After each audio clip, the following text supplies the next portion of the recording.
the program is very full, so I would like to start with a good day on behalf of the Italian Ecomuseum Network, which I am honored to represent. I send you warm greetings to this meeting called EcoLivre. I sincerely thank the coordination group of the Waivers of the Future project for the great effort that made the EcoLivre possible. And my gratitude also goes to all participants, starting with our Brazilian colleagues and the speaker of this opening session. Italian and Brazilian ecomuseums have worked together since the COVID-19 period through the agreement distant but united. And today we invite cultural organizations and practitioners worldwide to work together amidst time of climate, ecological and social crisis. So the project Waivers of the Future has a clear goal: to make stronger the role of cultural institutions as agents of change for cultural environment. It is not just an event, it is a process to connect local practice with the global strategies, promote climate justice, community participation, and integration of scientific and traditional knowledge. Through the international exhibition of good practice, this meeting, the EcoLivre meeting, and the agreement of Belém, we aim to build a global network that will continue well beyond COP30 with a 3-year program of cooperation, training, and shared learning. COP30 is not the end, it is a catalyst. This is a starting point, not a fixed program. And we recognize that the climate crisis is also a cultural crisis. Cultural institution, organization must help reimagine values and ways of living. Our role is to empower community to co-create visions and pathways for regenerative future. Through the agreement of Belém, Italian Ecomuseum reaffirm a key principle, the dual care. Care for the planet to face the climate crisis with the concrete actions. Care for present and future generation, because sustainability is social and cultural too. For this reason, we commit to climate action and the United Nations Sustainable Development Goals, knowing that climate justice and social justice go together. Shared responsibility is essential. Governments are not the only actors. Cultural organizations, practitioners, and the communities must act now. Through the Belém Agreement, we commit to act together, share progress, and support each other in building just and regenerative futures. Dear colleagues and friends, and Prezado Secretario Ignacio Aruba, if you joined the meeting, EcoLivre is the beginning of a common journey. Together we can make culture a force for the future. Thank you for being part of this wave of relationship and hope. So thank you. Welcome to everybody. I can't see if Ignacio, the Secretario, the representative of the Brazilian government, is joined this meeting, but we can give the floor to Teresinha Martins for the Ignacio is here. Someone wrote me that Ignacio is here. Yes, Terezinha, yes. Terezinha is here, yes. We can give the floor to Terezinha. Next, speak, Terezinha, yes. Olá.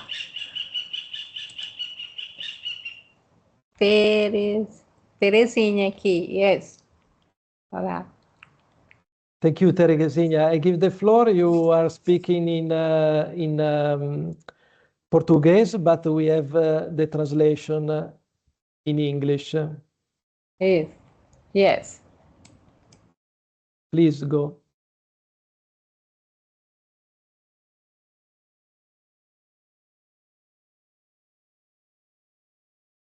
Yes, Terezinha.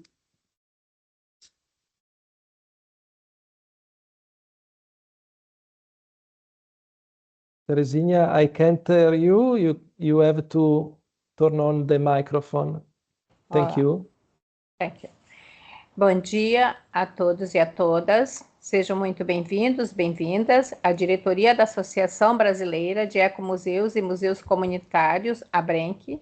Saúda inicialmente seus associados, parceiros e colaboradores. Aproveito para dizê-los que estamos em festa.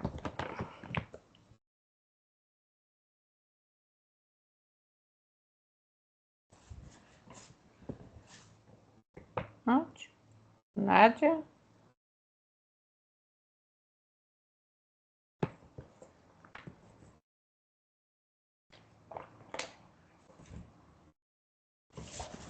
Nádia? Terezinha, meu áudio eu coloquei. Você está ouvindo o meu áudio aqui, da tradução? Não ouvi nada. Continuo? Não ouvi nada. Raul, do you speak? Do you listen?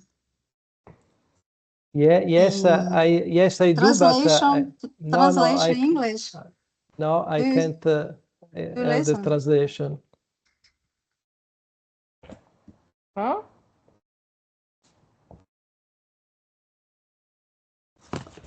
I can. Raul, condivise l'audio? I'm hearing you, Nadia, but I can't hear the translation. Maybe we can ask the colleague from the government that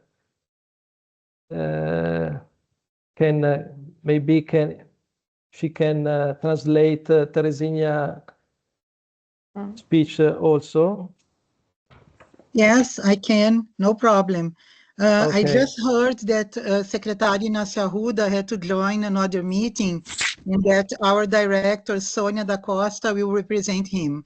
So, Raul, I believe it's best Terezinha really starts until we wait for Sonia, our director, Sonia da Costa, okay?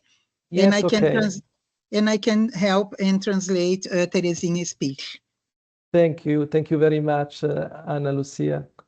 So, Terezinha, please restart your speech, please. Bom dia a todos e a todas. Sejam muito bem-vindos à diretoria da Associação Brasileira de Ecomuseus e Museus Comunitários. Saúda inicialmente seus associados, parceiros e colaboradores. Terezinha, só, por favor, fala devagar e faz umas pausas para eu poder fazer a tradução, ok? Ok. Você quer que eu leia de novo? Sim, e aí após cada frase dá uma pausa, tá? Por favor. Ok. Bom dia a todos e a todas. Sejam muito bem-vindos, bem-vindas. A diretoria da Associação Brasileira de Ecomuseus e Museus Comunitários. Saúde. So, good morning, everybody, and I am greeting you in the name of the Directorate of the Brazilian Association of Eco Museums and communitarian ecomuseums. Saúda inicialmente seus associados, parceiros e colaboradores. I'm greeting our associates, our partners and collaborators especially. Hoje é um dia especial. Today is a special day.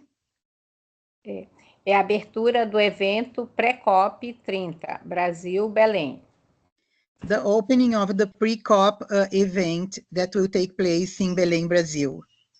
Tecendo o futuro, empoderamento de atores locais para a regeneração do patrimônio. Weaving the future and empowering local actors for the regeneration of our natural heritage. E da biodiversidade em tempos de crise climática, EcoLivre. And protecting the biodiversity in times of climatic crisis, EcoLivre. Nesta perspectiva, saudamos a rede italiana de ecomuseus. In this perspective, we greet the Italian network of ecomuseums.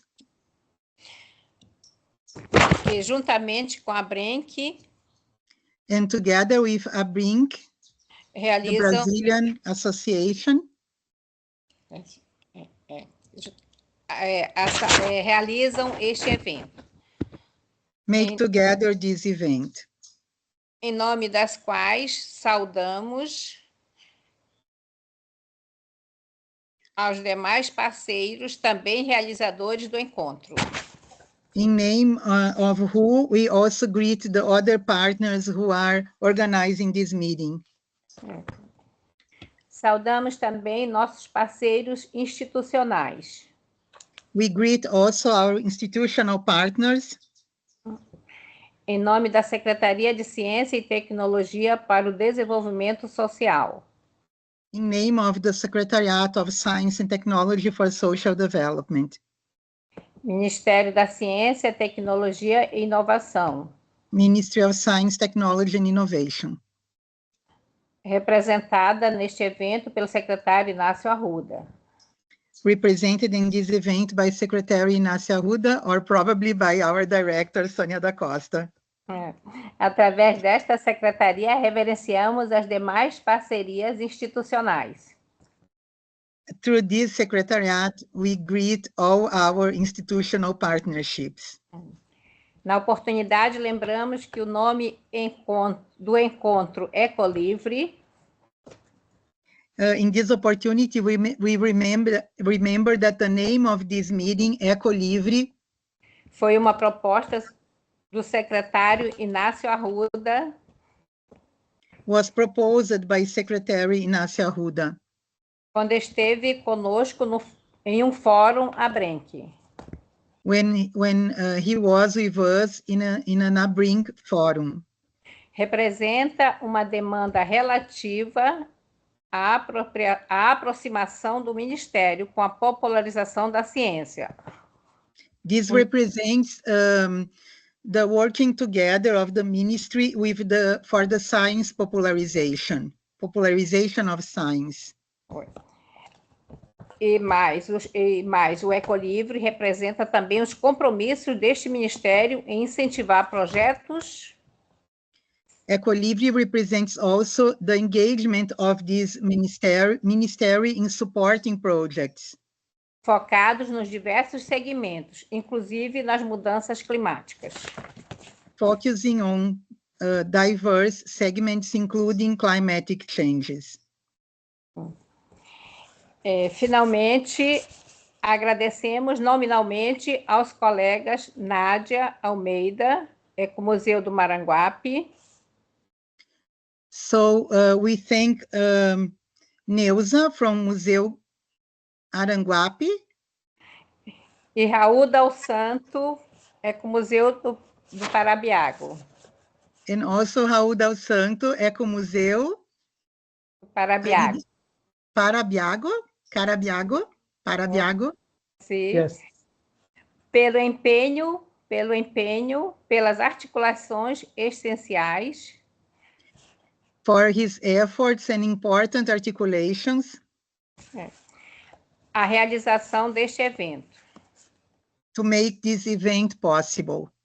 Agradecimento estendido aos demais colegas que também I thank also the other colleagues who also que se dedicaram para que chegássemos a esse dia. dedicated themselves to arrive at this meeting today.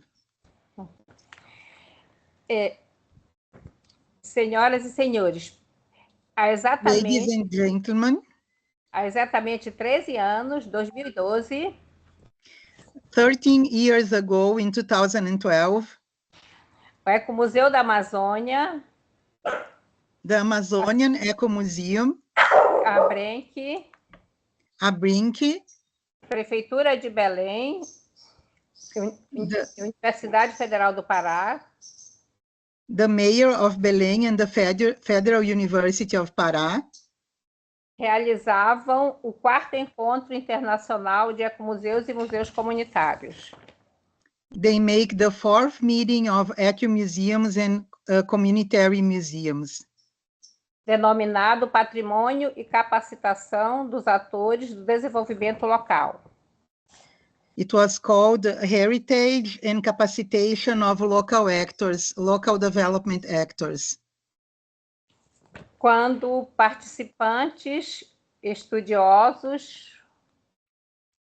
At this occasion, specialists and participants in this meeting, iniciativas brasileiras e estrangeiras, Brazilian and foreign initiatives,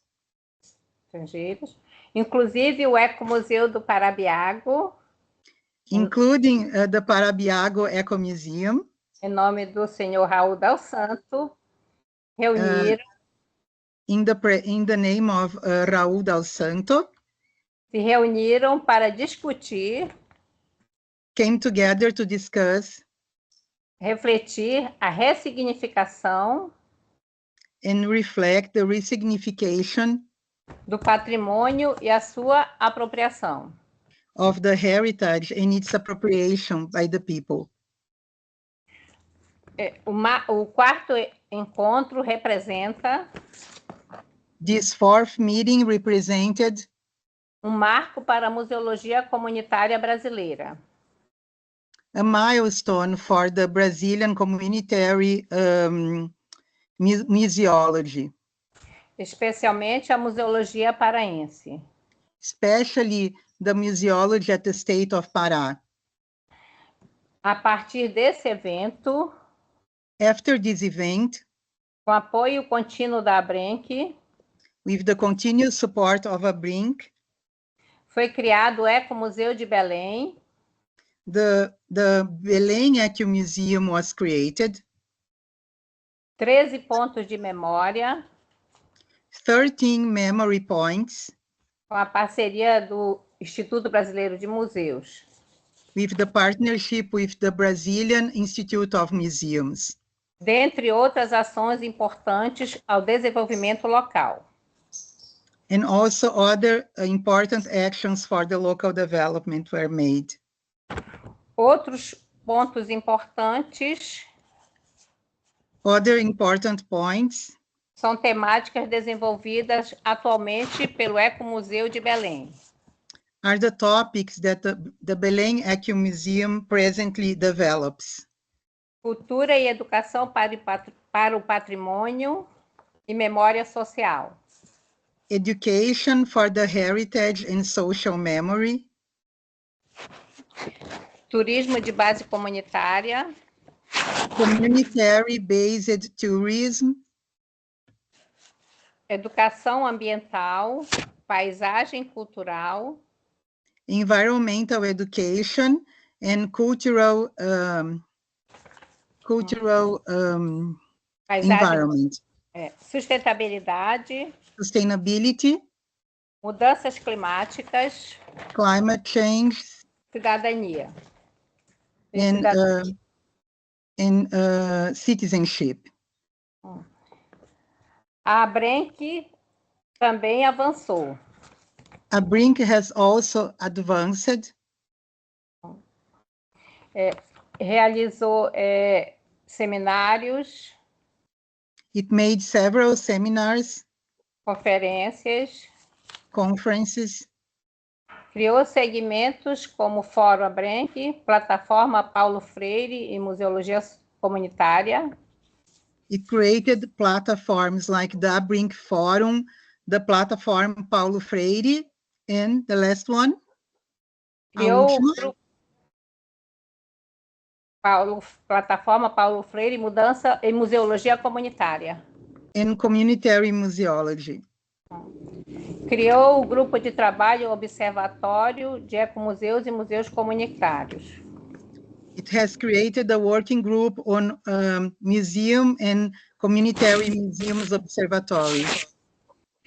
Participou de encontros internacionais Took part in international meetings em parceria com o Ecomuseu do Parabiago, a pré-COP 26, em 2021. in partnership with the Parabiago Eco Museum, took part in the pre-COP 2021. Através do Ecomuseu Ilha Grande, Rio de Janeiro. Through the Ilha Grande, Rio de Janeiro Eco Museum. Participou pelo Ecomuseu do Maranguape, do 12º encontro.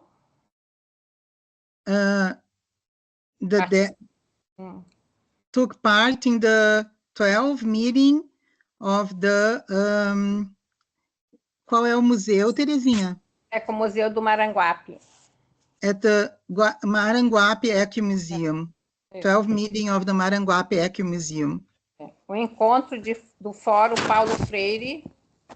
The meeting of the Paulo Freire Forum. Em Paris. In Paris. O processo de ascensão da Abrenque e de seus associados. The growing process of Abrenque and its associates. Especialmente o Ecomuseu da Amazônia. Especially the Amazonian Eco Museum. Ecomuseu de Belém. The Belém Eco Museum. Motivaram a ideia inicial de Raul Dal Santo. It came from the initial idea of Raul Dal Santo. Inspirado no 4º Encontro Internacional. Inspired by the 4th International Meeting. Patrimônio e capacitação dos atores do desenvolvimento local. For the capacitation of local development actors. Com releitura contextualizada. With a new reading, new and contextualized reading. Propôs a realização deste evento. It has proposed this present event to happen. Neste cenário, in this scenario, aproveitamos para desejar a todos e todas we take the opportunity to wish everybody excelente encontro, an excellent meeting, coroado de êxitos full of exits, e farta obtenção de conhecimentos. And knowledge obtention. Gratidão a todos e todas pela atenção. Thanks everybody for your attention. Muitíssimo obrigada. Thank you.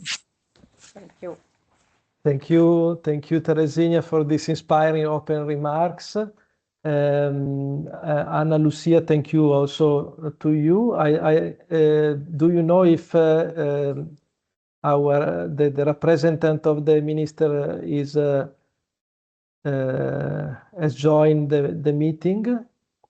Raul, I suggest that the next speaker speaks also, and okay. I think Sonia will be joining us in a moment. Yes, we now move to our keynote panel, Culture as a Catalyst for Climate Action and Regeneration. This session will explore how cultural dimensions can drive transformative change in response to the climate crisis. I give the floor to Lucimara Letelier from Brazil. Lucimara is a designer in sustainable development. She is founder and director of Regenera Museo and vice chair of ICOM Sustain. So, Lucimara, the floor is yours. Can you hear me? Yes, yes, very Okay. well.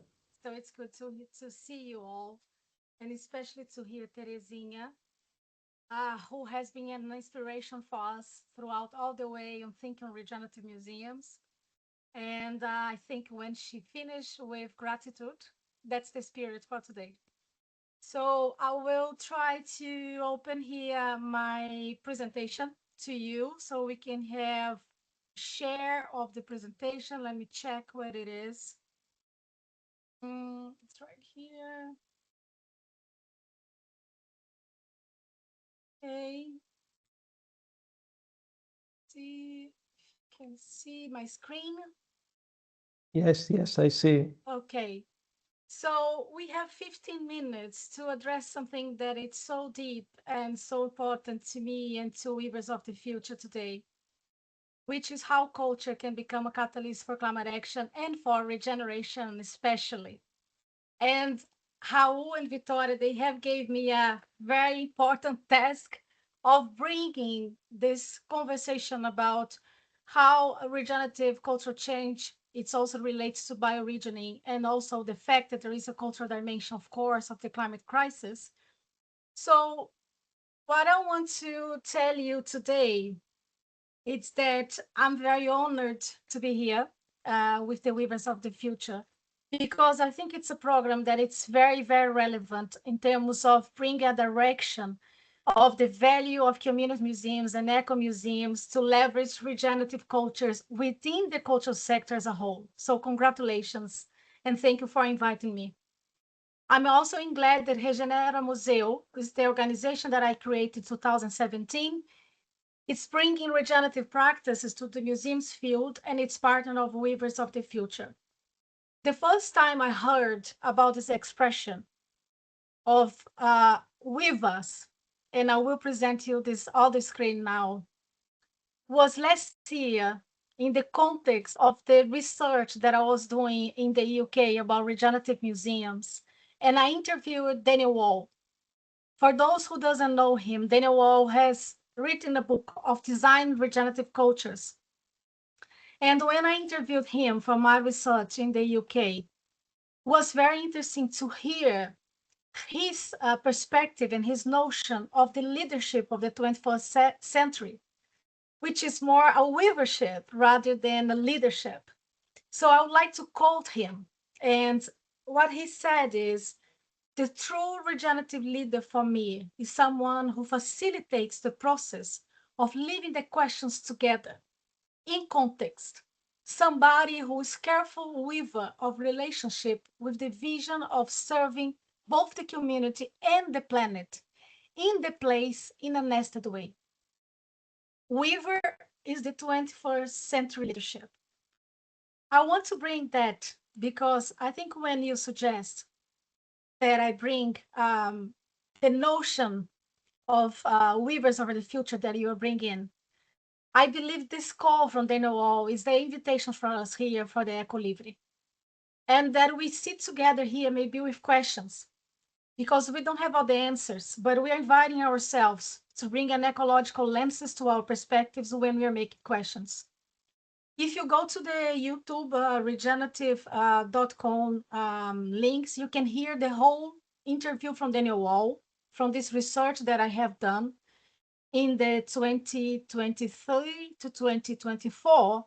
And also you can listen all the positive interviews like Terezinha Martins from Eco Museum Amazon and Bridget Mackenzie from UK Climate Museum, who will be here today with us. So I think one important thing that we would like to also say is that I have done some workshops and lectures on regeneration in museums throughout my entire last year. And I'm learning how this excuse concept... me, Lucimara, excuse me. I can see your presentation or your PowerPoint. I see only a screenshot. Oh, you can see. Sorry, so let me see. You... It's not moving. Yes. Let's try to share your screen. Let me see. Yes, I'm trying to share this screen. Yes, and then should be now moving. Okay, yes, I see it very well. Okay, it wasn't moving before. Yes, Okay, so now you have the first screen, the second about the weavers, it's moving, okay, yes, and this one. Is per that right? perfect. Okay. Thank you. Thank you. Okay, thank you. Sorry about that. So I have done some workshops and lectures on regeneration in museums, and I understand it's not a common language, and it's a muscle that we are exercising together, right? We are all exercising this. So I'll bring some reflections today about how regenerative development applies to the cultural sector, but perhaps how we can influence other museums and try to shift a cultural paradigm. Regenerative mindset is an invitation for a cultural shift that is urgent because we are on this series of crises that we are living in on climate collapse. And our work is not only about museums, or at least not only, but it's about shifting the worldviews towards the creation of a common living system where humans and non-humans lives can thrive. And I would like to stress this. We want to thrive, not only survive, but thrive. So when Weavers of the Future asked me about COP30, and of course, this activity is happening throughout what is calling out of the COP30. Next week starts here. I'll be there. There are 30 main objectives of COP30, and out of those, the 19 objectives is about culture. And it's the first time that this is happening. It's the first time that in the main objectives of COP, we have culture and heritage at the center of climate action. There are many people at COP in Brazil, in Belém, where Terezinha is next week, discussing the cultural dimension of the climate crisis. We know that climate change is cultural. It's about the values and narratives that brought us to this inconsistent and unsustainable living. So if we know this, how we create a culture of reimagination and belonging that maybe will help us to be out of the crisis. So one of the campaigns is the We Make Tomorrow, Climate at the Heart of Climate Action. You can go there, you can see I am a champion of this campaign, but it's a lot of people, a lot of organizations involved, and it's also aligned to what we're just seeing today and next week at COP. What we want to talk here, the Weavers of the Future, is the correlation between climate and regeneration. I think we are inviting here, and I want to tell you more about regenerative presence rather than regenerative futures. We are in a pressing moment, and as much as I value the fact that we want to talk about futures, we need to endorse and to think about how we weave presents that are related to regeneration. And one of the things that I can bring today is this notion, of course, the present regenerative cultures can help us to reimagine future, and then perhaps climate action can be catalyzed throughout that. And one core important thing to think is that regeneration is the restoration of the conditions conducive to life. For museums like the Eco Museum Amazon and many other eco museums, this doesn't need to be explained. It's at the center, at the heart of its existence. But for other museums, it's needed sometimes to be reminded.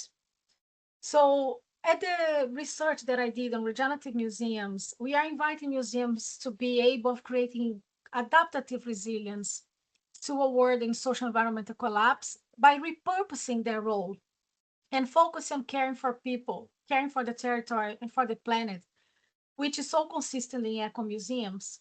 So perhaps what the eco museums are doing can inspire all the museums and we can do a big network. On my research, I do a differentiation between museums that are born regenerative, such as eco museums, community museums, indigenous museums, and museums who are adopters of regeneration. And our invitation is to invite all museums to adopt regenerative cultures. So you can go there and download the report, and you're going to see these differences and how the Eco Museum, like Eco Museum of Amazon, Museu Vivo São Bento, and many others from a branch in Brazil and from Italy and from other places, are delivering regeneration from the very beginning. What we are saying here is that yes, there are examples of cultural institutions that want to reimagine themselves as a living system. And maybe they can work as more gardeners than as museums in the way we thought in the past, looking for biodiversity preservation and community stewardship. So on my lectures and research, we have present some case studies. At the same time that we think about the work that Terezinha is doing, the Eco Museum Amazon and other eco museums are so inherent to regeneration, we can also look at seeds of regenerative practices in big museums, in national museums, in urban museums. They may not be entirely focused on the living system principles, but they have some elements that we could see and we could inspire others, such as the Phipps Conservatory, the Horn Museum, the Manchester Museum, the Tanzania Museum in Kenya, and others, the Australian Museum as well. What we can see is how they are valuing some of the living system principles that are focusing on essence, on the whole, on development, on the nestedness, on having nodal interventions, on making sure that we're working with nature and understand the potential for change. So one of the things that I have looked is how these elements of living systems apply to museums, apply to collections, to immaterial culture, to stories, to geographic and symbolic territories. Maybe we could look into how those elements of living system principles can be applied to any typology of museum. And again, as I said, this is an invitation for us to care for not only the geographic places that museums occupy in people's areas, but also on their people's minds and heart. So there are symbolic places we can shift.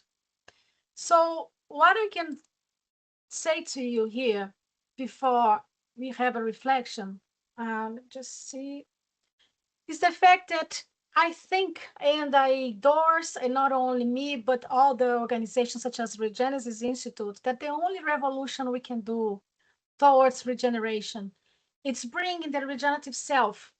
It's looking at the weavers that are within museums that can make that change happen, that are interested in making that change. And for that, when we ask about bioregioning, and this was part of the discussion for this lecture today, of course, what makes a place unique is the bioculturalism, is the correlation between the ecology of the place, the territory of this place, and its people, its stories, its cultural and material, immaterial knowledge. And for that, we need to understand that every place where there's a cultural ecosystem that resists to climate change, they are creating solutions for resilience and for climate adaptation, but not always has been seen like that. And one thing that it's important is that we are seeing that through storytelling, through memory, and through activation of living heritage, culture becomes a regenerative force that can weave new relationships, but also at this moment create a community cohesion, which we most need to fight and to face the effects of severe climate events. And these initiatives are in a common principle. They want to make cultural institutions catalysts for systemic transformation, whether it's a eco museum, a community museum, which is so centered in the discussion today, or if there are other museums, urban museums, national museums, we are all looking for systemic transformations to face the climate and social collapse. So bioregioning will bring regeneration down to earth, and bioregional culture, it's a culture rooted in belonging. The most important thing I think for bioregional is thinking and system change is to understand that a place, it's only a place because of the sense of belonging and because of the way people see this as their home, as their place, as their stories that shape that place. And this is cultural. And it's all about the participatory mapping, storytelling, and regenerative design that help communities to rediscover maybe what all the authors they have called the spirit of that place. So I had spent 6 months with Regenesis Institute in the beginning of this year in a program, and they say that regenerative principles is about spiritualizing the material and materialize the spirit. And this is a lot about what regeneration is about bioregion. And I love that quote. It's from Bill Reed, it's from Pamela Anderson, it's from the Regenesis Institute. So the transition from sustainability to regeneration, before I finish here, we see lots of conversation in museums now about sustainability, which is okay and is important. But how do we shift that metrics of success? Are we looking for a number of visitors, publication, or are we looking for vitality? And in regenerative practices, I think we want to measure this by the health of relationship we have between people, land, and imagination. And I want to ask you a question, because I start saying that regenerative leadership, it's about sitting with questions. So do we want to ask questions about how much we produced, or what kind of life did we enable? This is about, I think, what we are doing here today. And the Weavers of the Future initiative, which I praise today, and the Agreement of Belém, serves a great purpose to regenerative development, to Earth. And above all, culture is not a secondary dimension of sustainability, but its foundation, as the Weavers of the Future is also believing on its manifest. Climate crisis is not only environmental, it's culture first. And that's why we are here. We are inviting all the discussion about regenerative practices, regenerative culture, regenerative design in the culture field, in the museums field, and the cultural heritage. If it is an eco museum or a community-based museum, they inspire us about regenerative practices from the beginning to the end. But they also struggle to demonstrate their value to the mainstream field of cultural heritage. And I think if you unite our forces and together we can learn from eco museums and community museums to bring the other museums into regenerative practices, I think we can go together in this notion of a regenerative culture that can go beyond the museum sector and can also invite society to be regenerative. So I think Raul, Victoria, and all the leaders and conveyors and weavers of the Weavers of the Future, this is the message I brought in today. I really want to be here for the round table, invite questions, but above all, I'll be a cop, and I can be there bringing the message of Weavers of the Future and the manifest that you are conveying here today. So thank you very much for the invitation. I hope I have brought some inspiration for the day. Thank you, Lucimara, for this inspiring key panel. I see Ana Lucia that want to tell us something news. Yes, Raul. Hello. So Hello. if you like, Sonia, I believe Sonia has joined the meeting now. Let's see if she's online. Yes, she is. So if you like, she could give her speech now representing Secretary Inácio Arruda. Okay, so I see Sonia da Costa.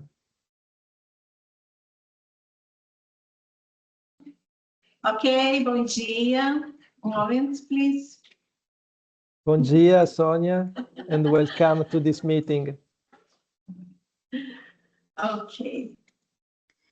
Sonia, could you turn your camera on, please? Ok. Moment, please.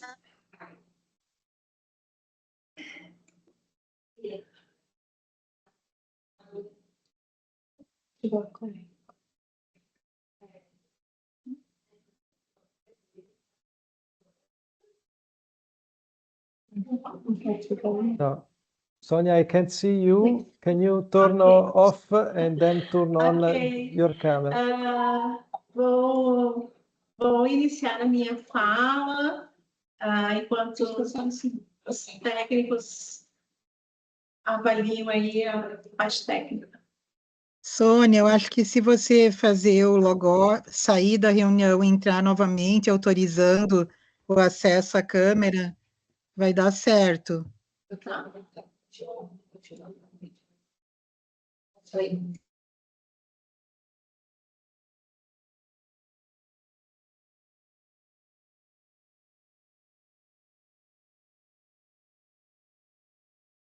So in the while time, I want to tell you that if you have a question for the speaker, type it in the chat and we'll send to Lucimara and the other panelists. So Sonia, welcome, and would you like to turn on your camera? Ok, bom dia a todos. Bom dia. Estão me ouvindo? Yes, we hear you, but we cannot see you, Sonia. It's saying not verified in your profile. Ok.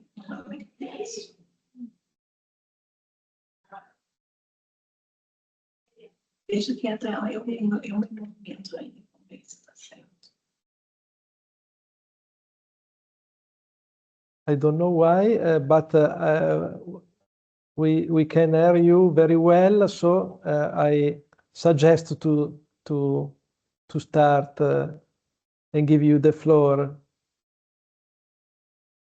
Ok. Ok. Ok, Sônia, vamos iniciar sem câmera mesmo. Ok. Gostaria de, inicialmente, em nome do Ministério de Ciência, Tecnologia e Inovação, em nome do nosso secretário Inácio Arruda, desejar um excelente evento para todos. So initially, I would like, in the name of the Ministry of Science, Technology and Innovation, and in the name of Secretary Inácio Arruda, to greet everybody and wish an excellent event. Inicialmente, a pedido do secretário Inácio Arruda, gostaríamos de nos desculpar pelo imprevisto que houve hoje, devido a uma reunião entre os estados do Nordeste, do qual nosso secretário foi designado pela senhora ministra para representá-la. Initially, we would like to apologize for the delay and for the absence of Secretary Inácio Arruda, because he is right now in a meeting with the states of Northeast Brazil, where he is representing our Ministry of Science and Technology. Também quero registrar aqui e deixar os meus cumprimentos em nome da diretora, doutora Juana Nunes, que nesse momento encontra em viagens para cobrir a nossa Semana Nacional de Ciência e Tecnologia em todo o território nacional. I also would like to greet in the name of our director, Juana Nunes, who is traveling right now, working on our National Science and Technology Week. Ok. Então, meu nome é Sônia da Costa, eu sou a diretora de Tecnologia Social, Economia Solidária e Tecnologia Assistiva, que trabalho juntamente com o secretário Inácio e a diretora Juana. So my name is Sônia da Costa. I am director of Social Technology, Solidarity Economy, and Assistive Technology, and I'm part of the team of Secretary Inácio Arruda, and work together with Juana Nunes. E nesse momento, quero desejar parabenizar a iniciativa do EcoLivre, pelo sucesso, pelo envolvimento de vários países que voltam-se à preocupação das nossas mudanças climáticas referente à a nossa COP30, que ocorrerá no Pará. So I would like to congratulate the realization of this event, which is focused on the climate changes and previously to the COP30. Muito bem. Ok. Por conseguinte, informo que a relação entre as mudanças climáticas e o que está sendo discutido nesse evento, a importância dos nossos ecomuseus, os nossos ecoparques, são equipamentos e hoje consideramos como instrumentos de desenvolvimento social para para todos os territórios, principalmente os territórios em que nós temos as nossas populações mais vulneráveis, como estava sendo abordado pela nossa apresentadora Nádia Helena Oliveira. So at the ministry, we believe that the eco-museums and eco-parks are important equipments to promote social development in their territories, in the territories where they are located, and especially in territories where we have vulnerable populations. Devido a isso, a esse reconhecimento, nossa ministra Luciana Santos, nessa gestão do MCTI, definiu como uma das linhas estratégicas o apoio à questão do resgate e a renovação dos nossos acervos nacionais, de ciência e tecnologia, e inclusive na área de artes.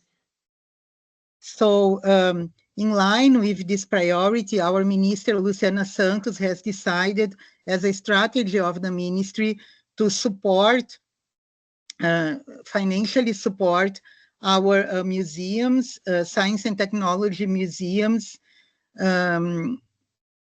Yes, so to give this support as a strategy of the ministry. Isso. Em 2024, foi publicado uma chamada pública via FINEP, que é a nossa agência de fomentos, de 500 milhões de reais, e obtivemos um grande sucesso em termos de participação dos nossos museus nacionais.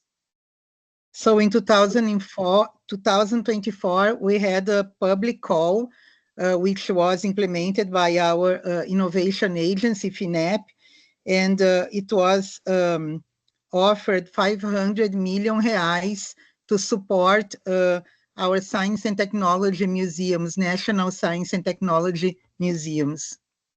Foi o primeiro edital com essa envergadura, e devido a isso, o Ministério está planejando uma segunda edição desse chamamento. So this was the first public call of this size to support science and technology museums. And due to the great participation and success of this first call, a second call to support the museums and projects is being planned. E com certeza a diretora Juana, com o nosso secretário Inácio Arruda, estão pensando linhas específicas para a área de ecomuseus e a parte de ecoparques, como os parques, né, tecnológicos, ecoparques, que estão sendo tratados de uma forma muito estratégica dentro da secretaria.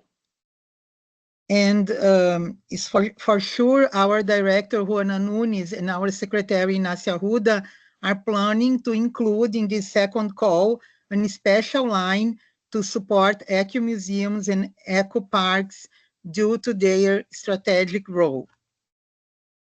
Então, acredito que esse evento, que a capa desse evento, que o relatório desse evento, deverá ser enviado ao Ministério para que subsidie a estruturação dessa política e de futuras linhas de pesquisa a serem fomentadas por esse Ministério. So Sonia is suggesting that the report of this event be sent to the ministry in order to subsidize this public policy that is right now being developed by the ministry. Perfeito. Também quero destacar que nessa Semana Nacional de Ciência e Tecnologia, que abordou a questão dos oceanos, foi feito um grande acordo internacional na área de popularização da ciência, do qual acredito que o mesmo deva ocorrer na área de museus. So recently we had our National Science and Technology Week, and the topic of this national event, was oceans. And during this event, an international agreement with several countries was made in the area of popularization of science. And probably there will be a similar initiative regarding museums as well, an international initiative. pois nós, no Brasil, acreditamos que são essas diferentes formas de induzirmos o estudo, o conhecimento, através da interação com nossos museus, com nossos espaços públicos de ciência, é que motivarão o aumento de novos jovens, meninas e mulheres, inclusive, na parte do desenvolvimento técnico-científico em todos os países que acreditam na popularização da ciência como um meio de evolução aí, para uma qualidade de vida melhor e mais inclusão social. Because we strongly believe that these public spaces of science popularization, like museums, they play a very important role in motivating our youth, and especially girls and women, to have an interest for science and technology. Ok, por fim, vou abordar uma parte que entendo que faz a conexão da minha área com a área dos museus. So finally, I will make some remarks about the connection of my area, the area I direct, and the museums.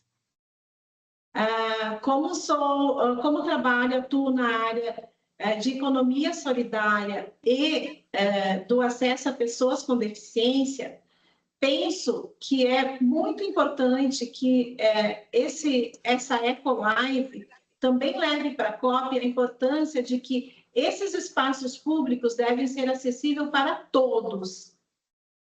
Since I work with a solidarity economy and assistive technology, I would like to ask this event to report to COP the importance to make these spaces, these museums, accessible to everybody.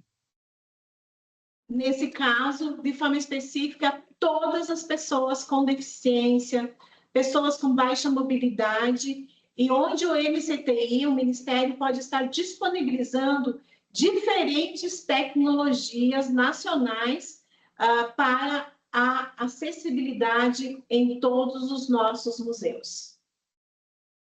So especially for people with low mobility, people with other types of disabilities, we have here in Brazil technologies who could be offered to make these spaces more accessible. E, sob o ponto de vista da economia solidária, uma nova economia, tenho certeza que esses espaços poderão ter sustentabilidade no momento que eles passarem também a contar com gestões cooperadas, para que a gente possa ter a indução da economia local solidária, principalmente em museus que envolvem comunidades tradicionais. Also, in the point of view of solidarity economy, I am sure that these museums, these eco-museums, they can have a focus on sustainability, on also on a shared management involving local communities and promoting local economy. Para que isso ocorra, é fundamental que os museus também se reconheçam como espaço de capacitação profissional, além da questão da educação técnico-científica. So it's very important that the museums recognize themselves as a place for capacitation and education, formation of human resources. Isso. Penso que nesse momento de crise climática, de mudanças severas que estamos tendo em termos sociais, são esses espaços que também precisam estar abertos para a capacitação de pessoas, né, de novas fontes, novas possibilidades de geração de trabalho e renda, como o caso do acesso técnico, como o caso da questão cultural, técnico-científica, que poderão fomentar trabalho e renda para nossas comunidades locais.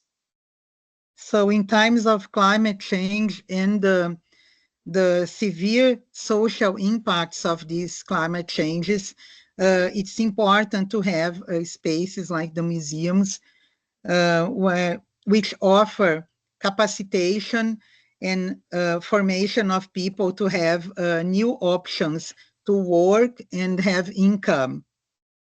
Okay. E, finalmente, quero deixar um convite a todos para que participem e acompanhem quem estiver em Belém, do nosso espaço Casa da Ciência, que terá uma programação do dia 11 até o dia 21 de novembro sobre as mudanças climáticas e os seus impactos sociais. And I would like to invite everybody to visit our House of Science that will be in Belém between November 11 and November 21st. And there will be a focus on climate change and social impacts of climate change. Agradeço, tenho certeza que a doutora Ruana e o secretário Inácio teriam trazido muito mais contribuições para esse debate tão qualificado, mas fico feliz de poder ter interagido com esse grupo tão específico que trabalha na área de ecomuseus, né, e a parte da popularização da ciência como um todo. Muito obrigada. I thank the opportunity. I'm sure that Juana Nunes and Secretary Inácia Arruda could contribute a lot more than I did, but it was a pleasure to be in touch with this very special group of people discussing about the role of museums and eco-museums in climate change. Ok, por fim, estou à disposição para contribuir com a economia solidária e com a questão da acessibilidade nos seus museus, dos ecomuseus. E parabéns ao Dr. Márcio, que coordenou todo esse trabalho. I would like to congratulate also Professor Márcio, who has coordinated the organization of this meeting. Sônia, tem alguém perguntando o endereço da Casa da Ciência no chat. Vai ser lá na sede do museu, no Museu Emílio Guild mesmo, na sede do Museu Emílio Guild. So the House of Science that I mentioned before will be held in the Museum Emílio Guild, in the main site of the Museum Emílio Guild in Belém. Isso. Obrigada, Ana. Okay. Thank you, Sônia da Costa. Muito obrigada. And sure, thank you also to Ana Lucia.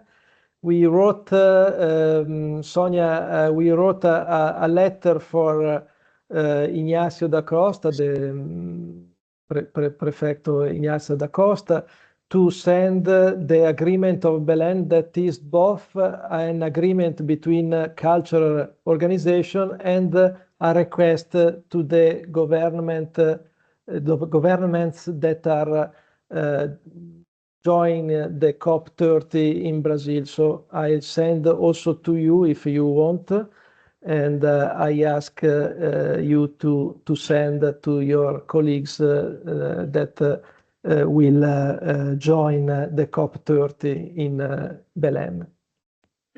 Okay, thank you. I will report to him about this meeting, the beautiful bit.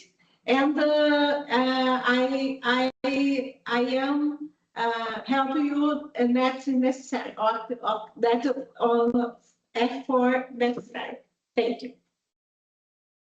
Thank you, Sonia, again. So we can go on with our program. We turn to the waivers of the future project with a session that will present the position paper, the Belém agreement, and strategic themes that guide our collective work. Please join me, Victoria Macmillan from the UK. Victoria is currently part of the Shared Island Stories research project led by the University of St. Andrews in UK. So thank you, Victoria, for joining us, and I give you the floor. You you Hi. are able to share your screen if you want. Yeah, I'm just going to talk. I don't have any slides today.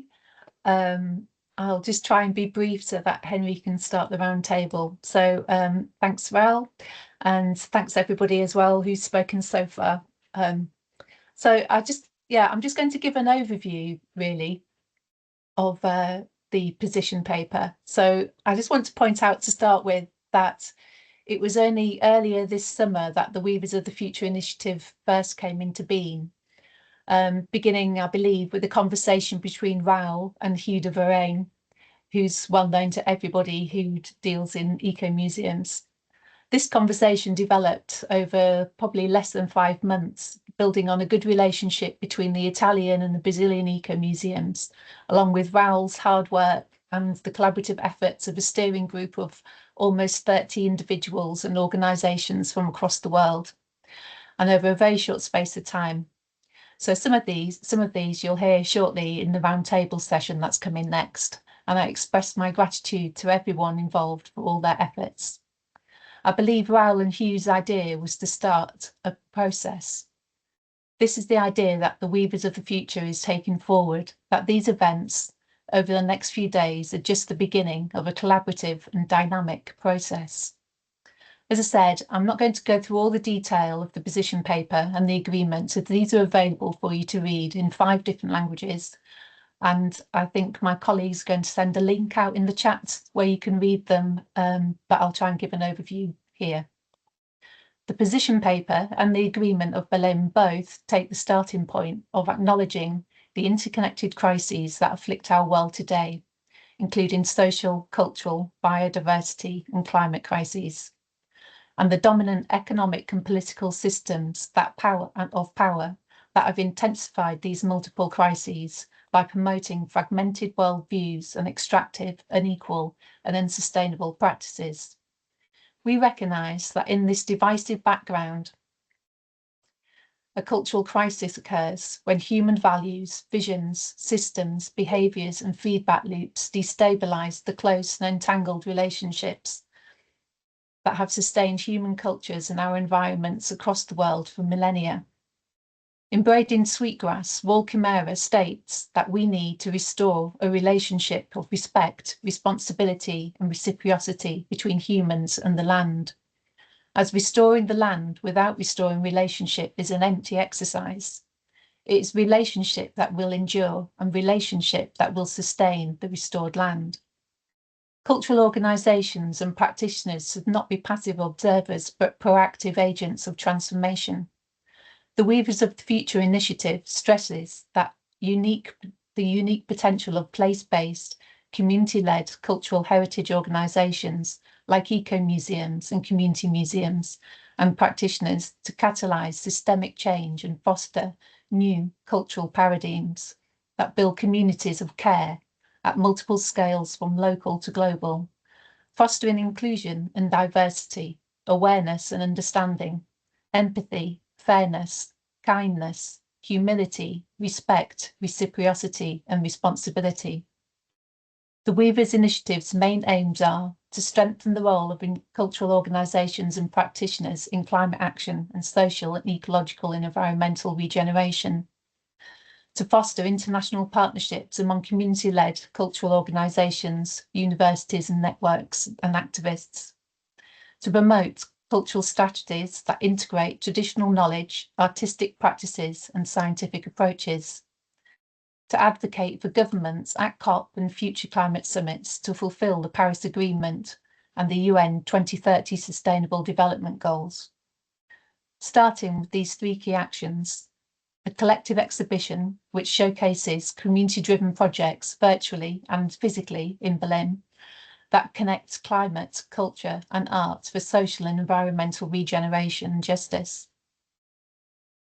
Convening this series of international meetings, the EcoLivre, to facilitate global dialogue amongst cultural institutions and individuals and practitioners, and to share strategies and co-create a vision for a regenerative future. And the Agreement of Berlin for a Regenerative Future. This is the draft of a document which lays out the foundation of a collaborative international network of cultural organisations, practitioners and researchers to work together over the next 3 years with a common commitment to work with the culture as a force for addressing climate, ecological and social crises. A link to the agreement should be being put into the chat so you can read it along with an online voting poll to accept it, amend it or reject it. We hope you will sign it and join us. In signing up, we all commit to sign the agreement as an act to being part of an international network of cultural cooperation, to promote cultural rights and other human rights as a collective practice and as a tool for social and environmental regeneration and adaptation, to strengthen the role of culture as a means of collaborative criticism, care and territorial action, together with our communities, and to participate in visioning processes that consciously connect local and traditional knowledges with scientific insights to design adaptive regenerative strategies that foreground human, non-human and environmental well-being and relationship and living within the Earth's planetary boundaries. To ensure that actions are community-led and inclusive, engaging diverse and plural local voices in decision-making and implementation. To evaluate the impact of our actions with qualitative and quantitative methods, to identify key indicators for performance and to respond positively to our findings. To participate in a 3-year collaborative network and programme from 2026 to 2029 that includes shared actions such as sharing support, ideas, inspiration and experiences, digital collective exhibitions, annual international meetings, including around future COP and climate summits, to exchange good practices, encouraging academic and informal publications, and promoting joint training and the co-creation of resources for climate action. To foster empathy, awareness, understanding, solidarity, respect, reciprocity, and care within the Weavers Network and within our communities and territories. And by endorsing the Belém Agreement, signatories also express their commitment to the principles and objectives of the We Make Tomorrow initiative that Lucimara mentioned earlier, which calls on COP30 to strengthen the case for culture to be embedded in the national climate and nature plans and global frameworks. I think that one of the things that makes the Weavers an important initiative is the fact that it isn't just a single meeting around COP with some nice words and an agreement to sign. It's action focused, based on developing a collaborative international network of community-led cultural organisations and practitioners who commit to help and support each other, envision and enact community agency and action for social and environmental well-being, with mutual motivation and accountability through periodic sharing of actions and progress, challenges and problem solving within a network. The online and physical exhibition of practices and tomorrow's presentations begin this sharing of these experiments in insurgent solidarity and regenerative collaboration.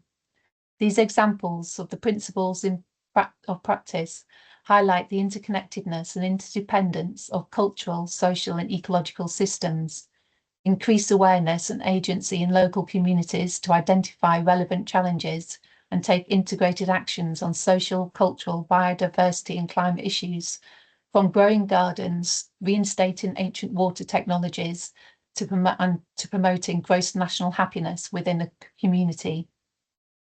Now we'll return to Raoul and Hugh's dynamic and collaborative process by introducing the roundtable session that's coming next. Chairing the roundtable session is Henry McGee, so I'll introduce him. Henry has a background as an ecologist and a museum manager. He runs the UK-based consultancy Curating Tomorrow, working to empower museums and similar organisations to contribute effectively to sustainable development agendas, including the Sustainable Development Goals, climate action, biodiversity conservation and human rights. He works internationally through providing advice, training and development and writing a series of open access guides. So I'd like to hand over the floor to Henry, who is going to lead the roundtable session and the interactive parts now. Thank you. Okay, thanks, Victoria, and thank you for the opportunity to be here today and to lead us through this session. And I suppose I'll take the opportunity just to say a few words to think about the place of climate action in relation to some of these agendas. Of course, for 2 weeks of the year, for the last 30 years, there's lots of talk about COP, but there's a lot of misunderstanding about what COP is and what it isn't. And I would like us maybe to start by thinking back to another event that took place in Brazil in 1992, the Rio Earth Summit, which was the kind of the parent of the Paris Agreement and a few other things. And one of the things that came from the Rio Earth Summit was something called the Rio Declaration. It says along the lines that people are at the center of sustainable development.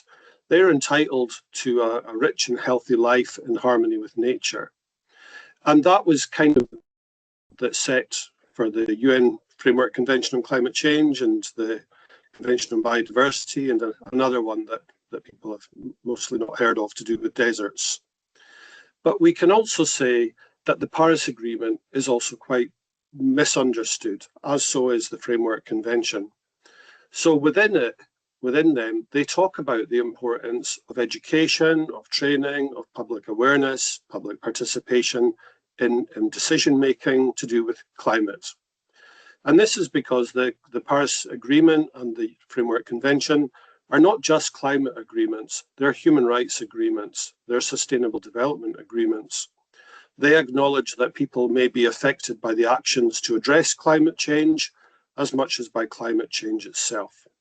They also call for actions at all levels. So while it can be kind of popular to try to get governments to do different things, for most of us, we have very limited impact on governments.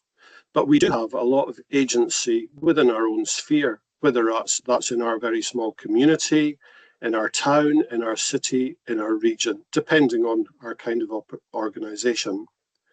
But that's just a kind of introduction from me. And so what we're going to do is to have a roundtable, but we have quite a large panel to get round. So we will hear from each of our panelists for just a couple of minutes to give their perspective. And so we have 2 questions to go round. And the first of these is what commitments your organization has made towards the Belém Agreement. And what concrete actions will you be doing in the next 12 months towards these? And I'd like to go first to Yara Matos, please. So please, Yara, the floor is yours. Okay. Can you hear me? We hear you well. Well, okay. So we from ABRENC have two aspects to consider. Conducting an update diagnosis with partner ecomuseums, community museums, with the aim of mapping, based on current concepts of bioregions and their characteristics, to determine the fields of force, that is, conflicts of interest of various natures such as territorial, economic, political, social, ideological, cultural, heritage, religion, and so. 2. Based in this mapping, propose to the partners the search for solutions and the implementation of joint actions, taking into account that the bioregion function as a unit of territorial planning and management. Thank you. Wonderful. Wonderful. Thank you, Yara. And it's great to hear about the importance of a kind of benchmarking to know where you are now, as well as to start to outline where you want to get to next. Thank you. That's a great start. And we go next to Bridget, please. Bridget McKenzie at Climate Museum UK. Hello, I can't put my camera on. I'm clicking to turn it on, but at least I can speak. So Climate Museum UK is the organisation I'm speaking for. We were established in 2018, 2019, actually after the conference that you organised, Henry, in Manchester. And all that time, we've been really very much in support of the kinds of principles and actions that the Belém Agreement stands for. So we haven't really had to change our principles at all. But we are galvanized by the current worsening of the Earth crisis and the challenges facing environmentally focused action. So a couple of things we're doing are to contribute to greater advocacy of the role of culture, so that we see that there are three dimensions of environmental responsibility. One is to reduce suffering and harm. The second is to increase community resilience. And the third is to contribute to regenerative system change. The other thing that we're doing is to develop the Earth Talk community of practice, which is currently has 55 members, but it can grow. And it's a program of courses, resources, and we're planning a podcast, which is all about defining the qualities of practice for public engagement with environmental issues. So I think I'll stop there. Yeah, thanks, Bridget, and we heard you very well, so it doesn't matter about your camera too much. And it's really great to hear how a crisis, unfortunately, crises happen, is how you can overcome it. And you know, it can actually be a source of energy and inspiration. So thank you. And we turn next to Kay Hall at Barbados Museum. Good morning, everyone. I am Kay Hall. I'm the Education and Community Outreach Officer at the Barbados Museum and Historical Society. And I am very pleased to say that the Belém Agreement falls very much in line with what the work we've been doing at the museum, recognizing the need for climate action as well as youth engagement. Over the next 12 months, we are planning to continue the work of our recently established Climate Action Hub to actually actively empower our communities and especially our youth. Specifically, we want to build on the work just completed on the 27th and 28th of October, where 145 young people from 135 UNESCO member states and associate members came together in Samarkand, Uzbekistan, at participants of the 14th UNESCO Youth Forum, which focused on climate action and social impacts, particularly for those young people. We want to join with them in the commitments that they have made to place young people at the decision-making table, not just as participants, but partners with a meaningful role in shaping the decisions that define our collective futures, recognizing their unique knowledge and experience, and of course, to create spaces, I should say, to continue to create spaces and opportunities for them to engage, particularly those who are excluded, marginalized, or vulnerable. We want to invest in them and invest in their future. We want to try scaling up the funding and resources for the youth-led solutions that we've seen arising out of our Climate Action Hub and out of the programming that we've been doing. And of course, we want to define ways to measure the contributions that they've made so that they can see what they've done and so that their measurable impact can be implemented elsewhere. Critical to that are the following activities planned specifically for the next 12 months. Support of the Agreement of Belém, obviously, the adoption of which is critical to the support and success of youth and community-led climate change mitigation action in small island developing states such as our own, and also support of the resolution on youth and climate action at the upcoming ICOM General Assembly next week, which is going to be in Dubai. We've made a constructive role in helping youth to frame that resolution, and now we want to see it carried through, because obviously once it is adopted, that action will be able to be rolled out to museums all over the world, enabling young people to critically engage with climate action. That resolution arises out of a project that we've been working on with the University of St. Andrews in Scotland, entitled Shared Island Stories Between Scotland and Barbados, which is geared towards empowering youth to make critical contributions to climate action for our small island developing states. It aims to investigate relationships between our archipelagos. Specifically, it draws on our history, our heritage studies, our sustainable development, our art history memory studies to investigate and to take action based on specific questions. It looks at the role that islands need to play in telling unfinished stories of empire which have impacted our environment and our climate, what is the role of our heritage communities for sustainable development going forward.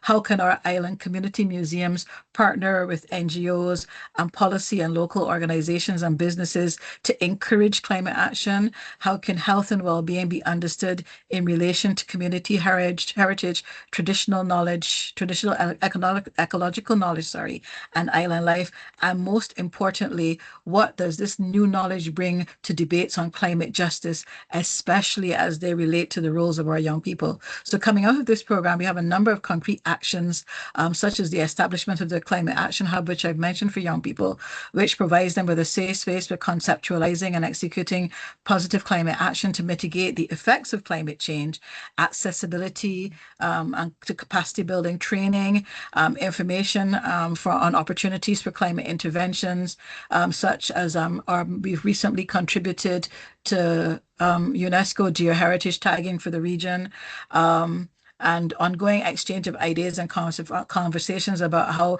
climate action can proceed. And coming out of that, some of our students have gone on to do research on sustainable reuse with sargassum seaweed, to create a sustainable museums project, which has got different arms, which show people different ways that they can sustainably live within the community. And through the hub, we've got, some things that we're definitely going to be continuing. So we're going to be obviously supporting that youth activity, such as the Sustainable Museums Project. We want to build on relationships with existing programs in support of climate action, positive programming. So the UNESCO Geoheritage I've mentioned before, the Barbados Sea Turtle Project, Crochet for a Cause, the Duke of Edinburgh scheme, which looks at landscape and how we as people affect it. And we want to engage also in ongoing research and facilitation of research and others in sustainable living via traditional practice. So for example, traditional plant use for medicinal purposes, plant culture and cultivation for healthy living, food security and protection of our landscape and environment, and also discovering new ways of working with our environment and sustainable living. For example, that sustainable reuse of sargassum seaweed I mentioned earlier. I think my 2 minutes are just about up. Thank you. Okay, lovely. Thank you, Kay. That's very interesting to hear. Thank you. And we move next to Clémence, please. Clémence Ayard. Hello, Clémence. I believe it's me, right, Raul? Yes, please. Because Clémence could not come today, and I'm here as the Okay. Vice Chair of Icon Sustain as well, and Lucimara. Okay, Lucimara, please. Can you hear me well? A little bit quiet, but... Okay, let's see if it's better now. Okay. Okay. Let's try it. So what I have done, it's bringing today a perspective from Icon Sustain, and Icon Sustain has been an evolvement and after the creation of the sustainability working group of Icon. So we are working under the remits of Icon International, of course, in terms of the sustainable development agenda that Icon is leading throughout the recent years, including the Icon Award for Sustainable Development in partnership with multiple organizations. And then he has been very important conveying this action as well, this initiative from Icon. So what I'm here today just to say to you that Icon Sustain is very much committed to this agenda. The Weavers of the Future, and specifically the Agreement of Belém, is very much aligned to what we have been doing and representing on multiple forums, including the G20 on climate action that happened this year, and including the conversations we have had throughout the Global Friends for Culture-Based Climate Action. and which has it's co-chaired by the Minister of Culture of Brazil, Margarete Menezes. And what I can say is that we are heading up to COP next week. And there are many events and activities that Icon Sustain is involved and engaged, especially to have a conversation in relation to the Globe Stock Take, relation to the working group that are working on the objective 19 of COP that I mentioned before my presentation in relation to culture and heritage. What I think it's important is to mention that when we are working with museums, we are not just talking about the big museums and urban museums, they're also bringing the dimension of the social museology within ICON work, which does include the social museology. So the recently creation of the ICON Somos, which is also part of Weavers of the Future, it's part of this. What I want also to include here is our commitment to sustainable development and climate action, include the dimension of social justice.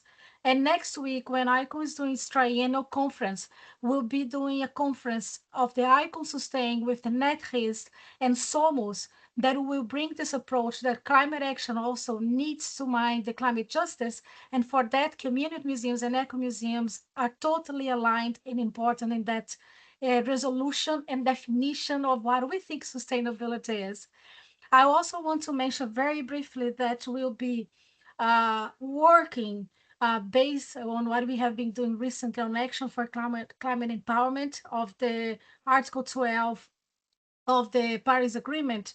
It has been part of our conversation and discussion that we are having also on promoting these actions throughout the events we are taking part, but also doing capacity building for museums to co-create their sustainability plans based on what has been created before, and he has been part of the creation of the action plan on sustainability. And this has been taken forward to Africa, to South Korea, to Brazil, and now at COP we'll be doing a workshop for the system of local museums of Pará based on this action plan, and hopefully creating more resilience locally and also learning from them how they can help and support the bigger and broader network of ICOM museums network. So we'll be a COP, and we are aligned with the agreement of Belém, and ICON Sustain, it's supporting the agenda, the agreement, and especially the eco museums and community museums in this role of the face of climate change and sustainable development. Thank you. Thank you, Lucimara. And do you want to talk now about Regeneru Museums? Well, just to say, yes, I'm here in two hats, on behalf of two hats, and I have presented in the beginning of this presentation the work I'm doing with Regenera Museu, which is an organization devoted to regenerative development throughout museums and arts and culture in Brazil and internationally. We're going to be a COP working with ACA and Julius Bicycle in relation to the global climate action and United Nations climate change. And we invited indigenous artists and eco museums to join us to talk about how regenerative practices can be part of the discussion integration of climate action.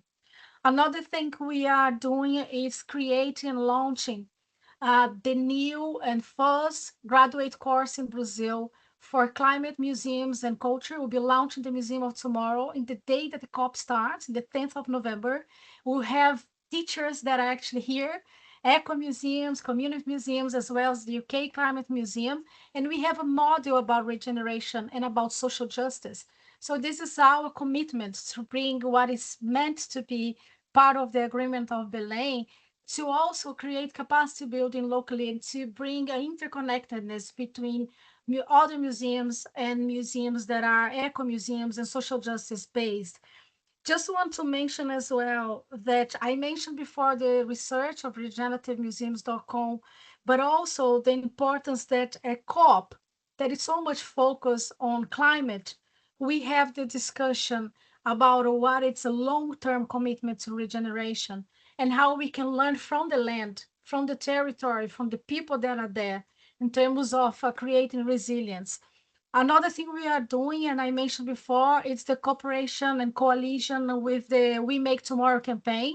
So Regenera Museu, and I have been a champion of the campaign, activating locally the artists and interconnectedness with other museums that are part of this debate as well. And of course, we are very much partner of all the organizations that are here as well to bring regenerative practices that are already part of their commitment that can be mainstream and can be informed and can also access funding streams, and also that can be part of the teaching systems and the way that the field of museums can flourish throughout the leverage of regenerative practices in their work in museology and education and curatorship. So those are some of the activities, and I hope that we can continue the agreement and conversation as Weavers of the Future evolved. We have signed the agreement of Belém in the very beginning, and this is part of what I have brought today in my lecture also in the very beginning of this session. Thank you, Henry. Thank you, Raul. Thanks, Lucimara. And we move next to Edo Brichetti from the Italian Eco Museums Network, please. Hey there, Edo. Okay, can you hear me? Yeah, we hear you well.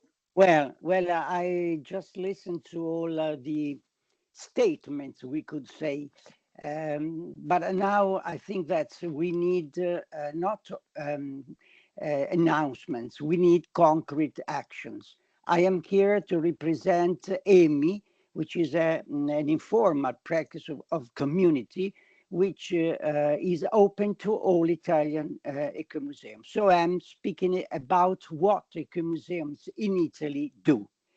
So the Weavers of Future, I recall, should be a reminder to the powerful to influence new action to defend our planet.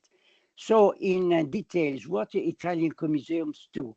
Well, they probably ecomuseums were created to fill this gap, the gap between institution and the community. So we need concrete actions in collaboration with local communities. Without the local communities, there is no any defense of climate. So we need, and the ecomuseums just carried on a sort of responsible citizenship, which is active. They instituted territorial listening tables to which a community was invited. We had smart land projects just to unite energies and not to disperse them. We need field work and mapping, and we did it. Maps of a community, lots of them. We need solidarity networks on a small scale. The themes are food, water, landscape, short supply chains, rural and artisanal, circular economies, permanent observatories. So in the end, we need a worldwide recommendation, global visibility, possibility of influences. Some examples, such as Martesana Ecomuseum, what did it do?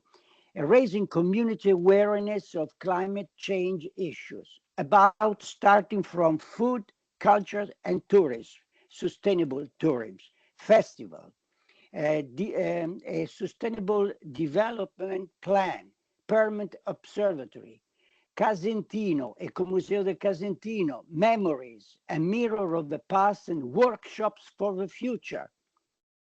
Argenta, Ecomuseo di Argenta, it's related to nature. The Argenta valleys are among the largest freshwater wetlands in northern Italy. So nature, oasis, open air museums. And then we have Vallespluga, which instituted a trail in the mountains to be walked. So we need a tourism which should be a slow tourism.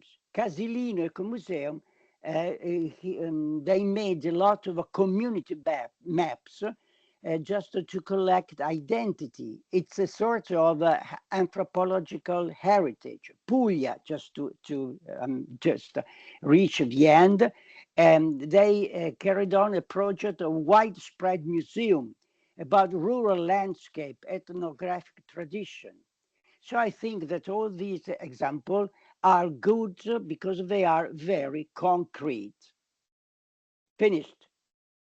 Great, thank you, Edo. That's fantastic. And we move next to Beatrice Haspo from Apoyo Online, please. Hello, Beatrice. Hi, hello, Henry. How are you? Very well, thank you.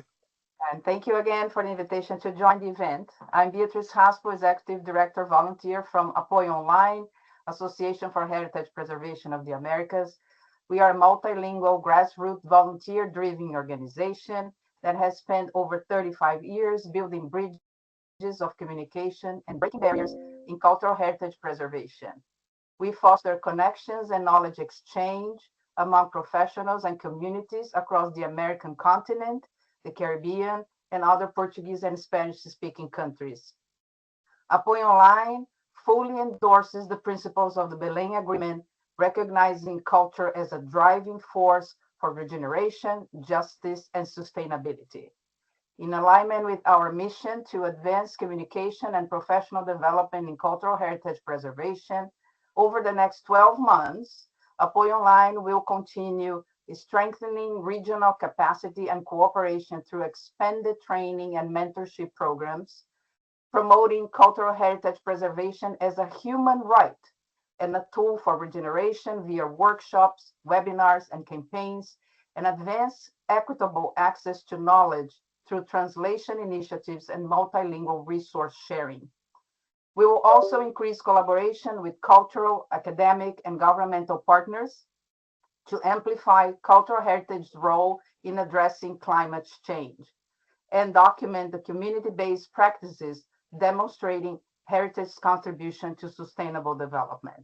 So in practical terms, this will include expanding our oral history project to document the community stories through interviews, videos, and social media, continuing professional training and providing open access resources, continuing engaging the community through our Manos a la Obra, or Helping Hands, community-led initiative, partnering with local institutions to provide hands-on collections care, fostering inclusion and empowerment. And we will also advance partnership with both collections-based and non-collections-based global initiatives and organizations, such as Weavers of the Future, to place cultural heritage preservation at the heart of sustainable climate action agenda. These actions reflect our mission of working with the community, for the community, and through the community, empowering people while safeguarding our shared cultural heritage. Thank you. Great, thank you, Beatrice. And we turn now to Natalia, please, from ICOM Minom. I hope I said that right. Yes, please, thank Natalia. you. Thank you, everyone. I'm so happy to be here. Thank you so much to the invite. It's a pleasure. I'm speaking on behalf of International Movement for a New Museology, which is an association with 40 years of experience in community-based museology. And I'm due alongside our president, the wonderful Beatrice Haspo, who I kindly invite to compliment me or correct me if it needed. So about commitments and concrete actions, Minom is fully aligned with the Belém Agreement. It is called for a cultural institution to act and as catalysts for generative and inclusive futures. Our main community is to strengthen the role of social museology as a force for the climate and territorial justice. Recognizing that museums connect local knowledge, community participation, and collective actions. Over the next months, Minom could focus on creating synergies and fostering collaborative networks among institutions, communities, and professionals across Latin America, Africa, and Europe.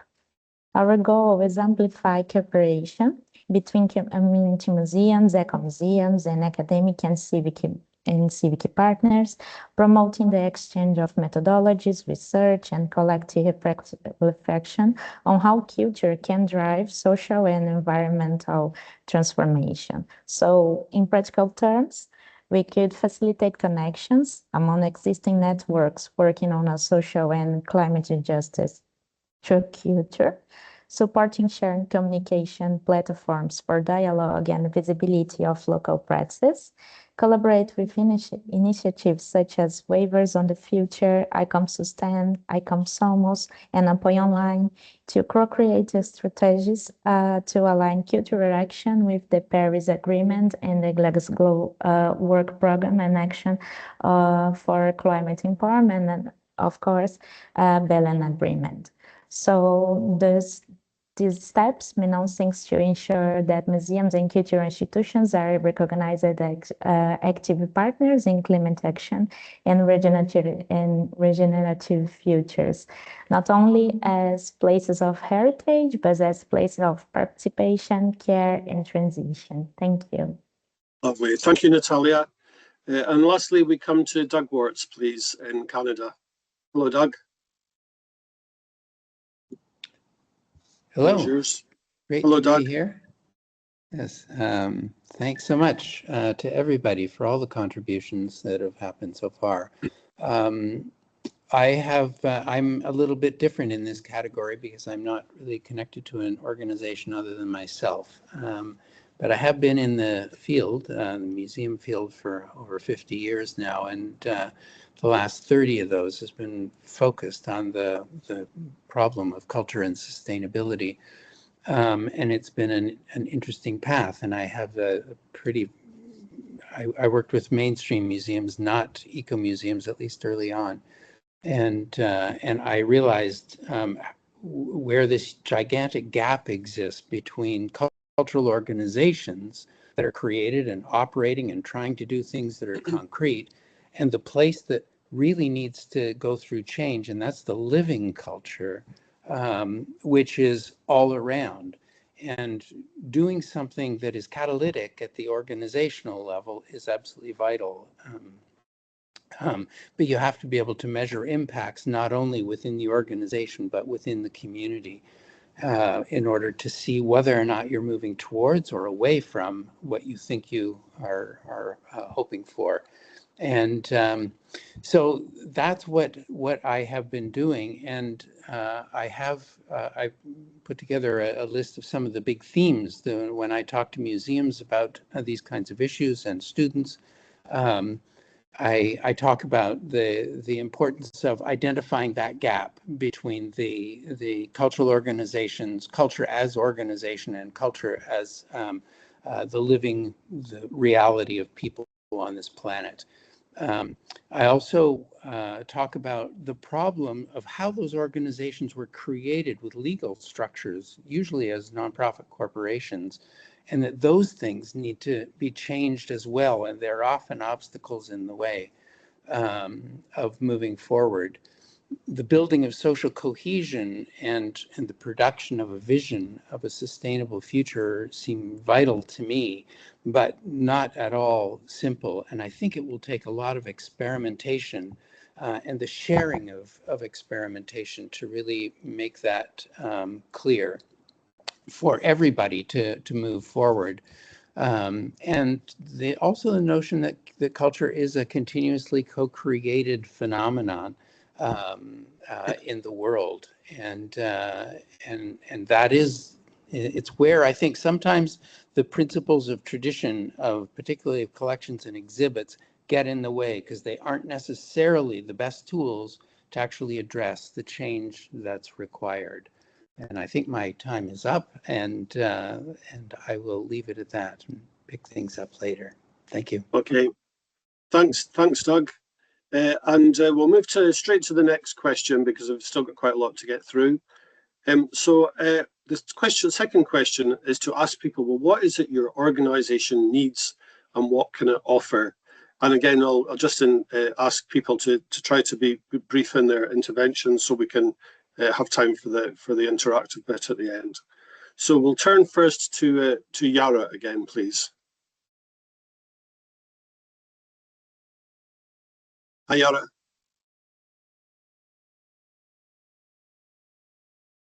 Yara, floor is yours. Are you there? Okay. Hi, Yara. Okay. Ligada, calma. Okay. I'm sorry, my delay. Well,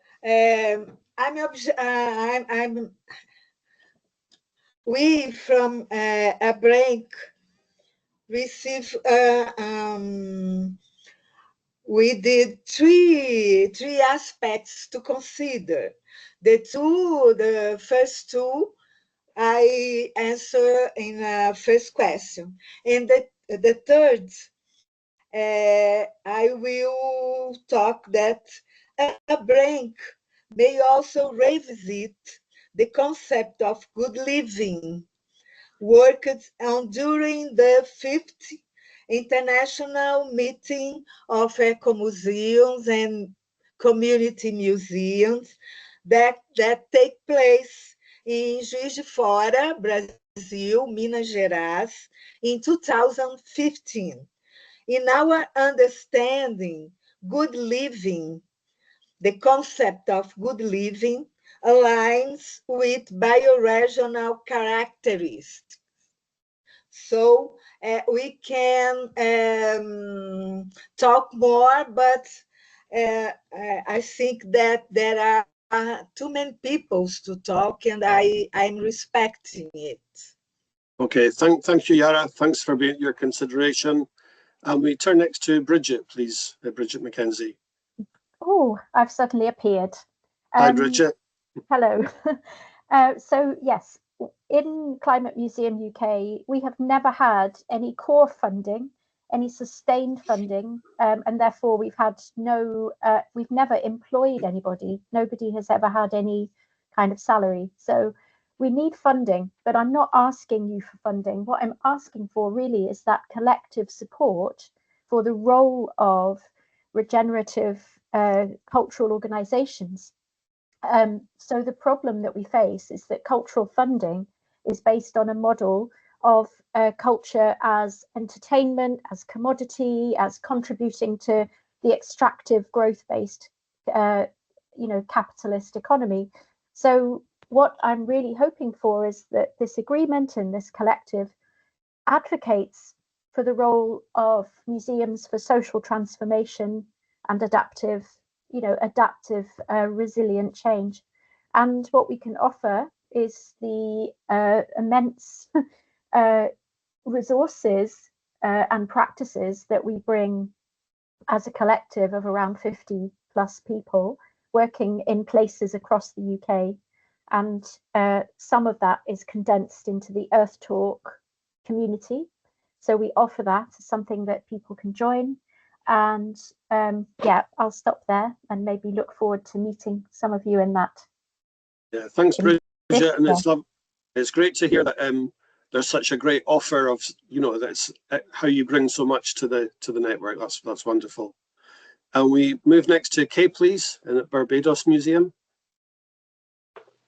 Hello again, Kay. Good morning again, everyone. As with most organizations carrying out this important work, our most critical challenges are, of course, resource-based.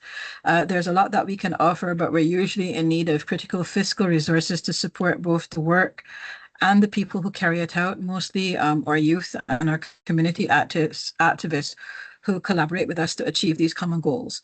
There's, however, quite a bit we've achieved and can offer when we're able to achieve when we're able to close those resource gaps. Our organization is currently operationalized along a community of curatorial practice developed by Dr. Natalie McGuire. This was a part of her PhD work. The museum's been doing community collaborative work since the early 2000s. It became formalized during a project that we did call EULAT Museums, which looked at the growth of community museums in Latin America and the Caribbean. The model became formalized during that project, which ended 2020, 2021. It got a bit of an extension because of the pandemic. But basically, what it has done is developed a viable good practice for community museums from the global south, and particularly those in small island developing states like ours and in least developed countries. We are going to continue to share that model as a viable way for museums to connect with our communities and to provide them with a voice for cultural and developmental analysis and change necessary to developing practice with sustainable living. You'll hear more about that at our formal presentation tomorrow. We do intend to continue to share this model to achieve meaningful collaborative work in the attainment of sustainable development goals, which are inextricably linked with the public awareness work and the capacity building training that we've been doing based on our own work and experiences. And basically, we want to share that model, which has proved quite successful. It's pretty much the central core operating principle of our museum right now, and it's been very, very successful in engaging our public, in building cultural awareness, and in fostering positive change towards the SDGs and towards climate action, etc. So we want to continue to share that. Coming out of the Shared Island Stories project, which I mentioned earlier, there's also going to be a toolkit developed there for communities and museums to look at concrete ways that we can manage interventions for climate action, for sustainable living, etc. The work is intended to quote again that call for action coming out of the Youth Forum to strengthen meaningful youth representation and participation in UNESCO National Commissions, committees, and partner NGOs such as our own museum, not just as a symbolic inclusion, but as a source of real influence and engagement in decision-making in our organizations, and that's including decision-making on how money is spent and how resources are allocated. And this is intended to address that critical lack of youth representation in our bodies, essential for closing participation gaps and building inclusive governance structures and models, such as what we've been working on all along. We want to increase investment in those youth-led initiatives that we've mentioned before to support the integration of comprehensive climate education, inclusive media information strategies tailored for our youth and their diverse needs, and of course, expanded mental health support, equitable access to technology and media, and all of this is intended to amplify the voices of our communities and our young people. And of course, this comes back then to being able to measure what we're doing and to upskill the models that we are developing. So that is what we're offering to the community and what we're hoping we can continue to work with our new partners through EcoLivre and COP30 in order to achieve. We want community and youth engagement to be not just aspirational, but actionable. So we're completely in agreement with the urgency expressed at the Youth Forum for our regions and communities which are most affected, most vulnerable to climate change, our SIDS, our LDCs, which have contributed only a negligible share to the global cumulative emissions, but we bear the brunt of consequences. And our young people and our communities in general face those disproportionate risks, but they also possess that invaluable knowledge, that resilience, and that well of innovative solutions. And we want to help action that, and we want to be a conduit for that into the community. Okay, thanks. The collaboration and support of our programming arising from the Belém Agreement is not just welcome, but critical to this work. Thank you. Thank you, Kate. So in the interest of time, if I can ask the remaining speakers, if you can just try to keep your interventions really short so we have time for the interactive part. So Lucimara, please, Lucimara Letelier. Hi, Henri. I suggest I talk about Regenera Museu, and then we have someone else, and then I come back for Icon Sustain, if is that possible. Okay. Okay, just help me.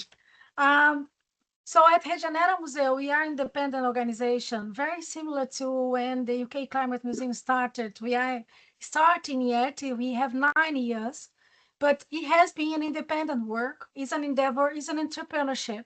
And I invest my own resource in the very beginning to make that happen. So in terms of doing research and projects, I have looked for scholarships and projects that can fund the existence of toolkits and teaching classes that people can endorse and embrace regenerative practice. Is not funded at the moment. What we do is collaborate with projects that can leverage that knowledge and can enhance the partnership. So it is very much welcome that we do this. In terms of what we offer, we have done different projects that we make sure that community voices, indigenous voices, eco-museums, community museums are on board. So, for example, I have curated a TV series that is related to regeneration that will go in Brazil next year, that will include lots of voices from community museums, lots of voices from eco-museums in Brazil that are bringing and conveying the message on how they are delivering regenerative practices. The same and equal opportunities we are giving to this first graduate course in Brazil, that we are providing social scholarships for 100% integral bursaries for people who come from museums and eco-museums and community-based museums in partnership with the Institute of Brazilian Museums, in partnership with organizations that can leverage the possibility that they can have classes as well and can bring their knowledge with their case studies to all the people that will be learning throughout the sector. There are many other things I could say, but as I mentioned before, what we have been offering range from toolkits, training, capacity building, consultancy, and work to leverage regenerative practice throughout the sector of museums and heritage, but also provide digital resources. And what we are looking for is merging and having more partnership with the network that is here, but also trying to find consortiums for international foundations that we can work together to make these activities happen in a more scale, impact, and more profound way. Thank you. Thanks, Lucimara. And we'll go next to Edo, please, again, the Italian Eco Museums Network. Yes, very short. Again, very shortly. I'm saying something unusual. We need more than funding. Funding is a crucial point, but we need the involvement of the community, as it is the community that has power to insist on institutions. I insist on this. From our part, I'm speaking about Italian museums, we need strategic visions, just to share with a platform, a worldwide platform. We need new narratives and models for a changing world, which is soon followed by concrete commitments. So we need, just to the end, a platform of national indicators, I would add international as well, on which the eco-museums can report on climate actions and so enable to make the comparative assessments and best practice. The eco-museums offer knowledge, cohesion, responsibility, community participation. Yeah, lovely. Thank you, Edo. And we return to Lucimara. Okay, so speaking about Icon Sustain, I have placed here on the links from Icon Sustain. We're building a resource list to launch next year in terms of gathering the practices that bring sustainable development upfront in their agendas. And of course, Icon International has also placed lots of resource and how we are advancing as Icon Network, the agenda for climate action throughout cultural heritage. And the idea is to have a more close partnership between the social museology with Icon Somos, the sustainability and the sustainable development practice throughout Icon Sustain, and other international and national committees from Icon that advance the agenda. One thing that I would say that it's important is each eco museum here is located in a nation, in a country that has an Icon office that is is related to the international Icon organization, but has your national committees that we could support as Icon Sustain throughout our resource, which include co-creating this network for sustainable development, but also enhancing the capacity for sustainable practices. And one thing that we have realized is that a lot of the work that the eco museums and community museums are doing, how does that land in the international policies? How does that sit in the international conversations of climate action? And one thing that we could help and be engaged with your national ICON committees, it's in terms of nomenclature. It's in terms of how we name and how we integrate with public policies, protocols that internationally can link these expressions of community work and community museums and eco-museums to the practices of sustainable development. So I would say that our work would be much placed in interconnected with the national committees of ICON that we can correlate to what the eco-museums and the community museums are doing. And I would also recommend that you follow the work we are doing at COP. Even if the museums are not going to be there, we are publishing and communicating throughout our channels of ICON Sustain to make sure that these voices will be also heard and interconnected. And one of the things that we feel that we can do much more appropriate is to interconnect the board members of ICON Sustain, which are 17, in 17 different countries, including Clemence, that it's not here today because she's unwell, but she has offered also to be interconnected in a way that we can link our work of ICON Sustain to your related countries and related activities. This is what I think it's worth of saying, and the links are on the chat today of ICON Sustain. Yeah. Thank you. Thank you, Lusamara. And we return to Beatriz, please, from Apoio Online. So Apoio Online, based on our experience, we recognize there are 3 areas, there are key challenges for us to go to look. First is persistent inequities in access to professional development and also information. Fragmented cultural and environmental collaboration with projects competing for funding, and limited recognition of volunteer and grassroots contributions. So Apoio Online offers over 3 decades of experience in inclusive multilingual communication and capacity building. We'll also offer expanding open access, building interdisciplinary partnerships to amplify regional voices, and advocating for inclusive funding and policies that value volunteer-driven work.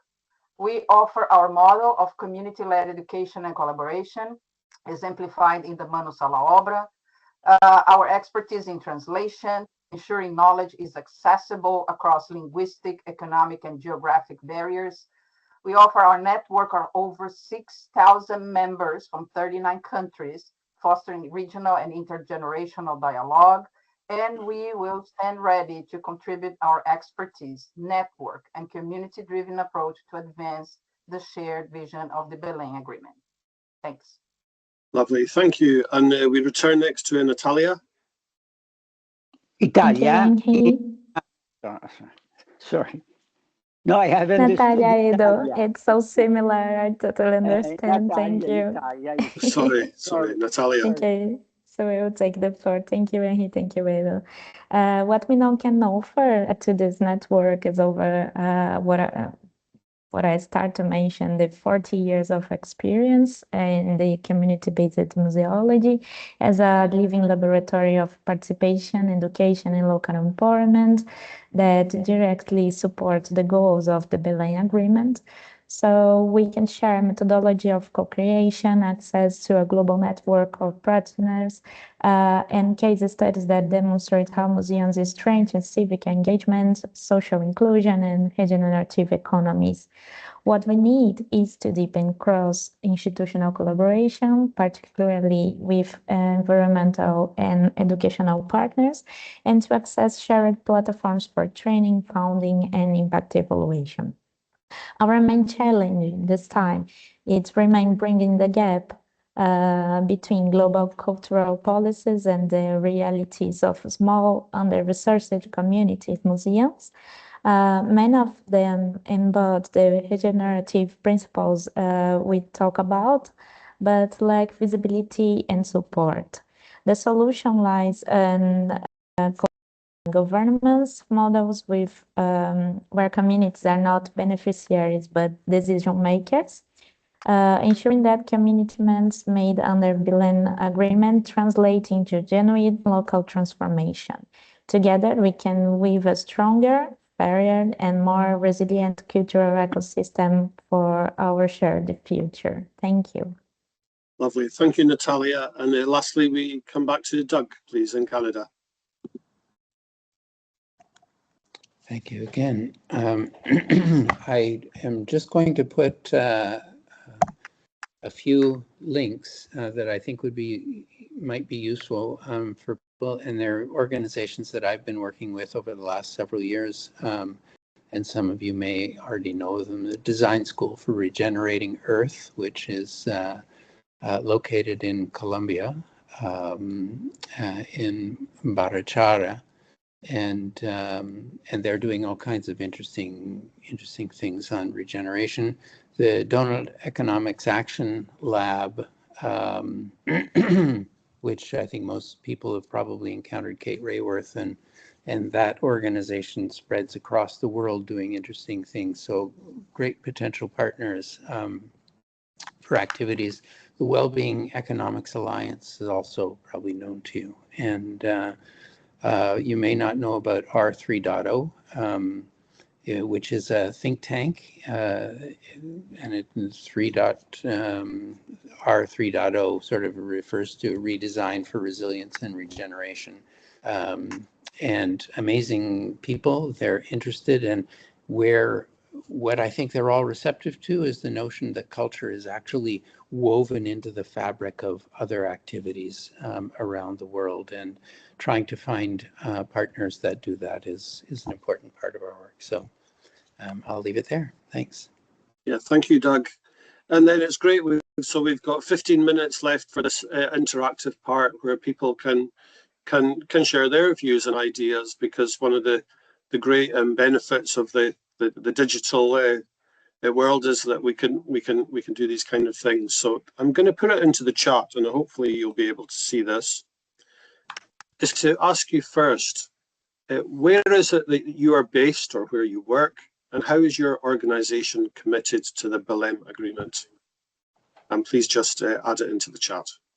I hope you can see that okay.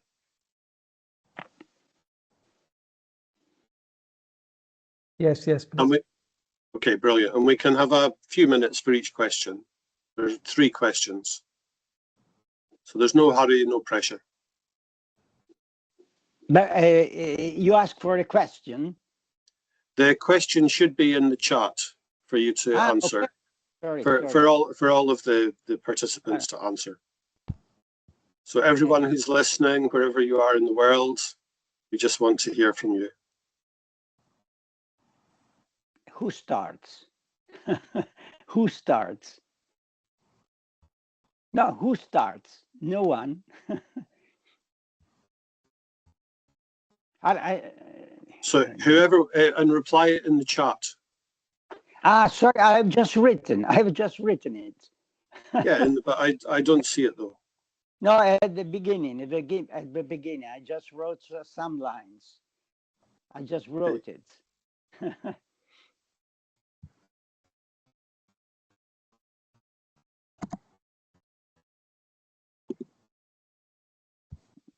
Okay, brilliant. So here we first one from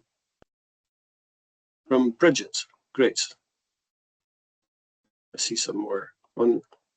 So everyone who's listening, please just share what you're doing. By writing on the chat or speaking? In the chat. Okay.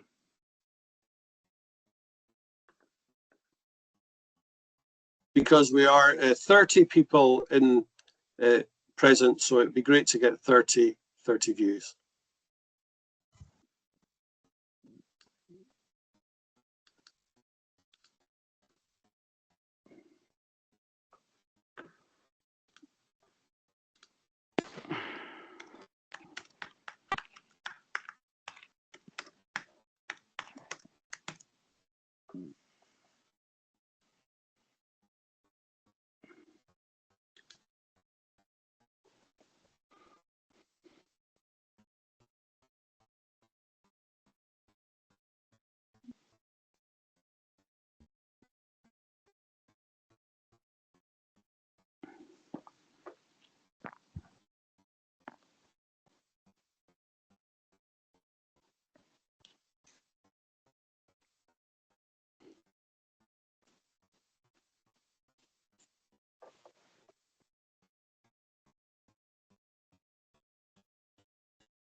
So I only see responses from the panelists. I wonder, are the rest of the viewers able to do this?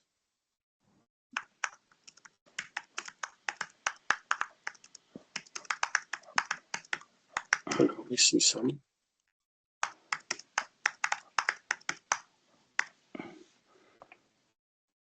Okay, great. I see that there are some more.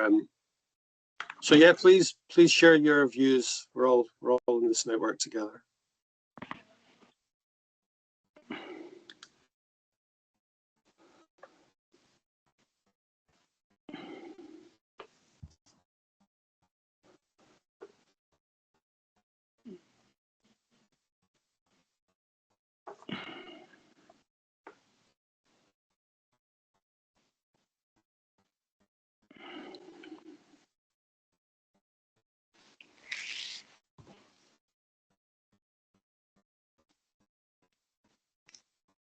And I'm going to add in the second question now, but please feel free to continue adding to the first one.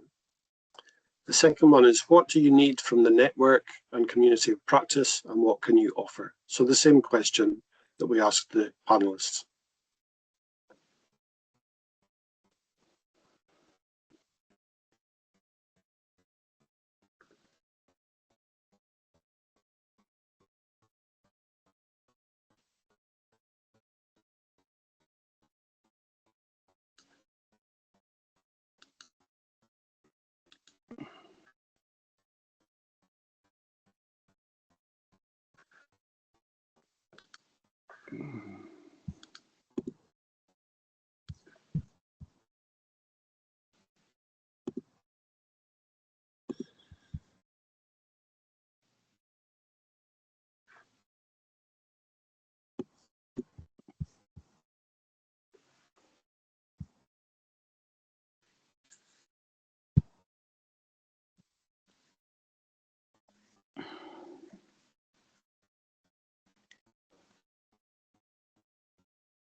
Okay, and please continue to add to the chat, and I'll just make a comment. I saw a very useful comment there from, sorry, I'm not sure how to pronounce your name, Giusy, Giusy, about the importance not only of talking about how everything went great and we all did fantastic stuff, because that's just, again, the language of competition, but how to also learn from one another's kind of challenges and bumps along the road.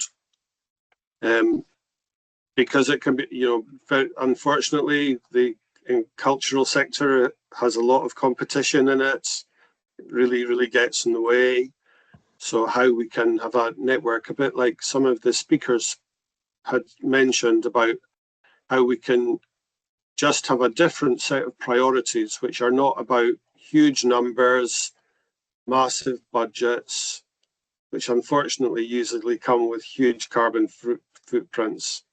So how we can have a different set of priorities, which might sometimes be about small things done differently. And then just in the last few minutes, I would like to invite Raoul or Victoria just to make a comment on our roundtable and where you see this going next.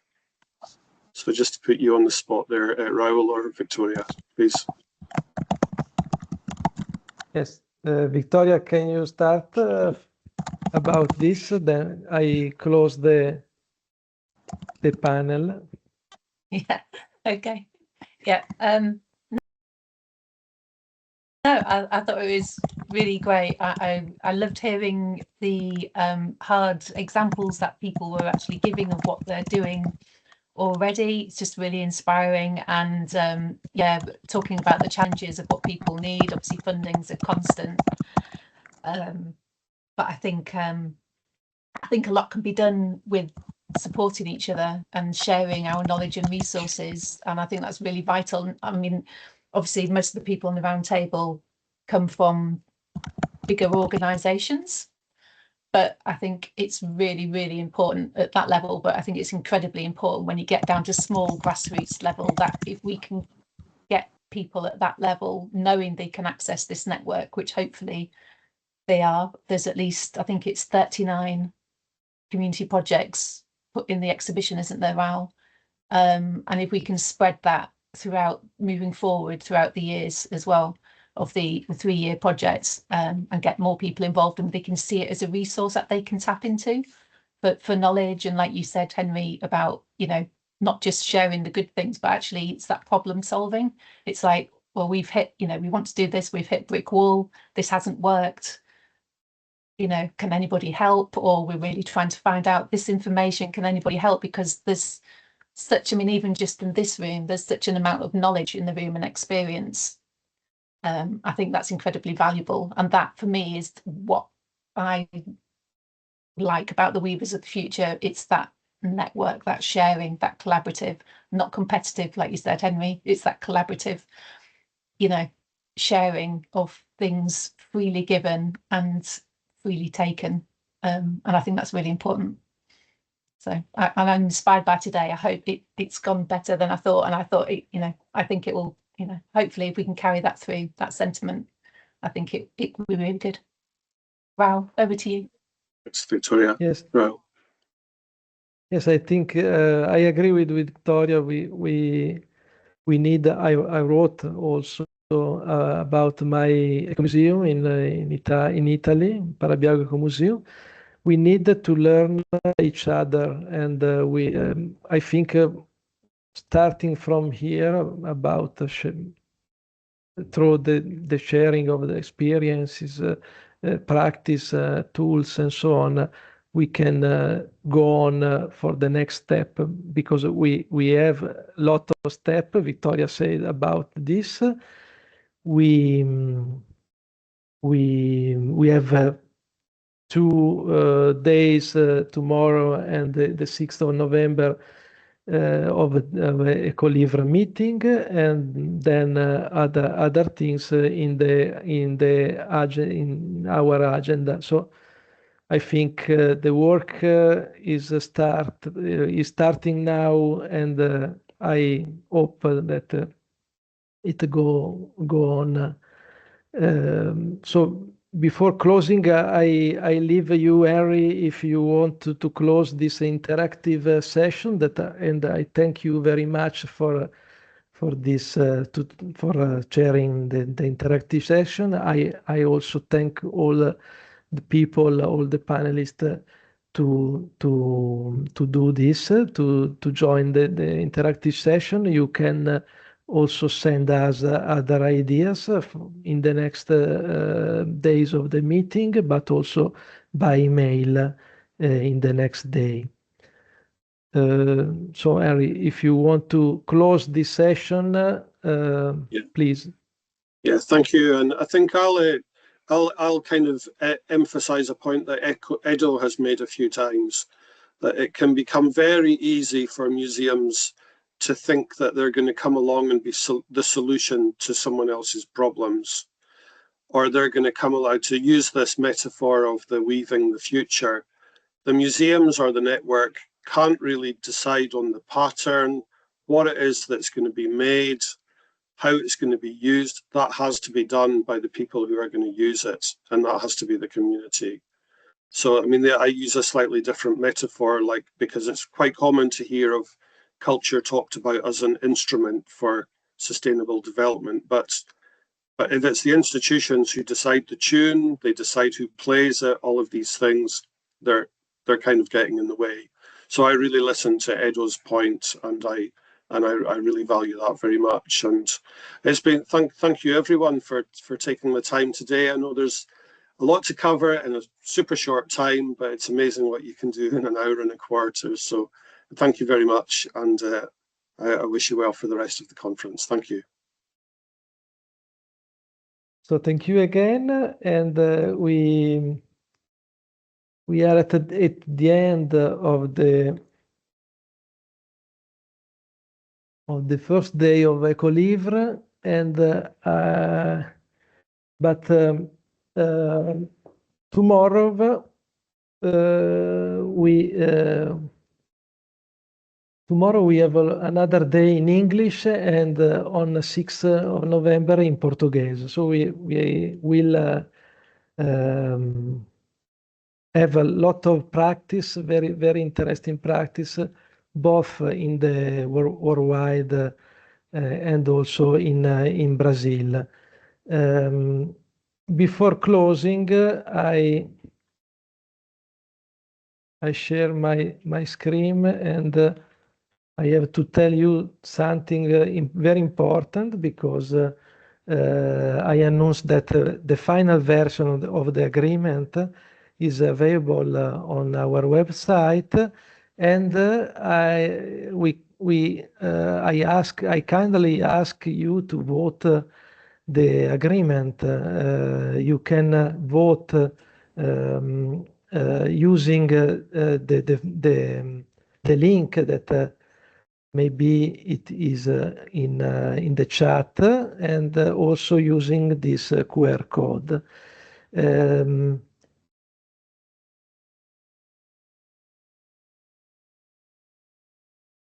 Okay, and consider two things. One is the vote is open now and will remain active for 48 hours after the EcoLivre meetings ends. And the second, only waiver of the future subscriber can vote. So this is the only two key points to consider.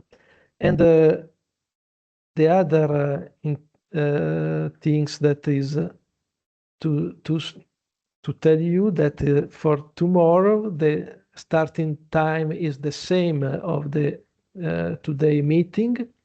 So in Belém at 10:30, we will continue our global dialogue in English with the launch of the digital exhibition showcasing all submitted practice, a deep dive into selected practice exploring methods and impacts, the voices from the field, the closing panel on the issues from practice to policy, cultural action for climate justice, and finally also the vote of the Belém agreement and the start of the 3-year collaborative program. Thank you again for being part of this meeting, and see you tomorrow.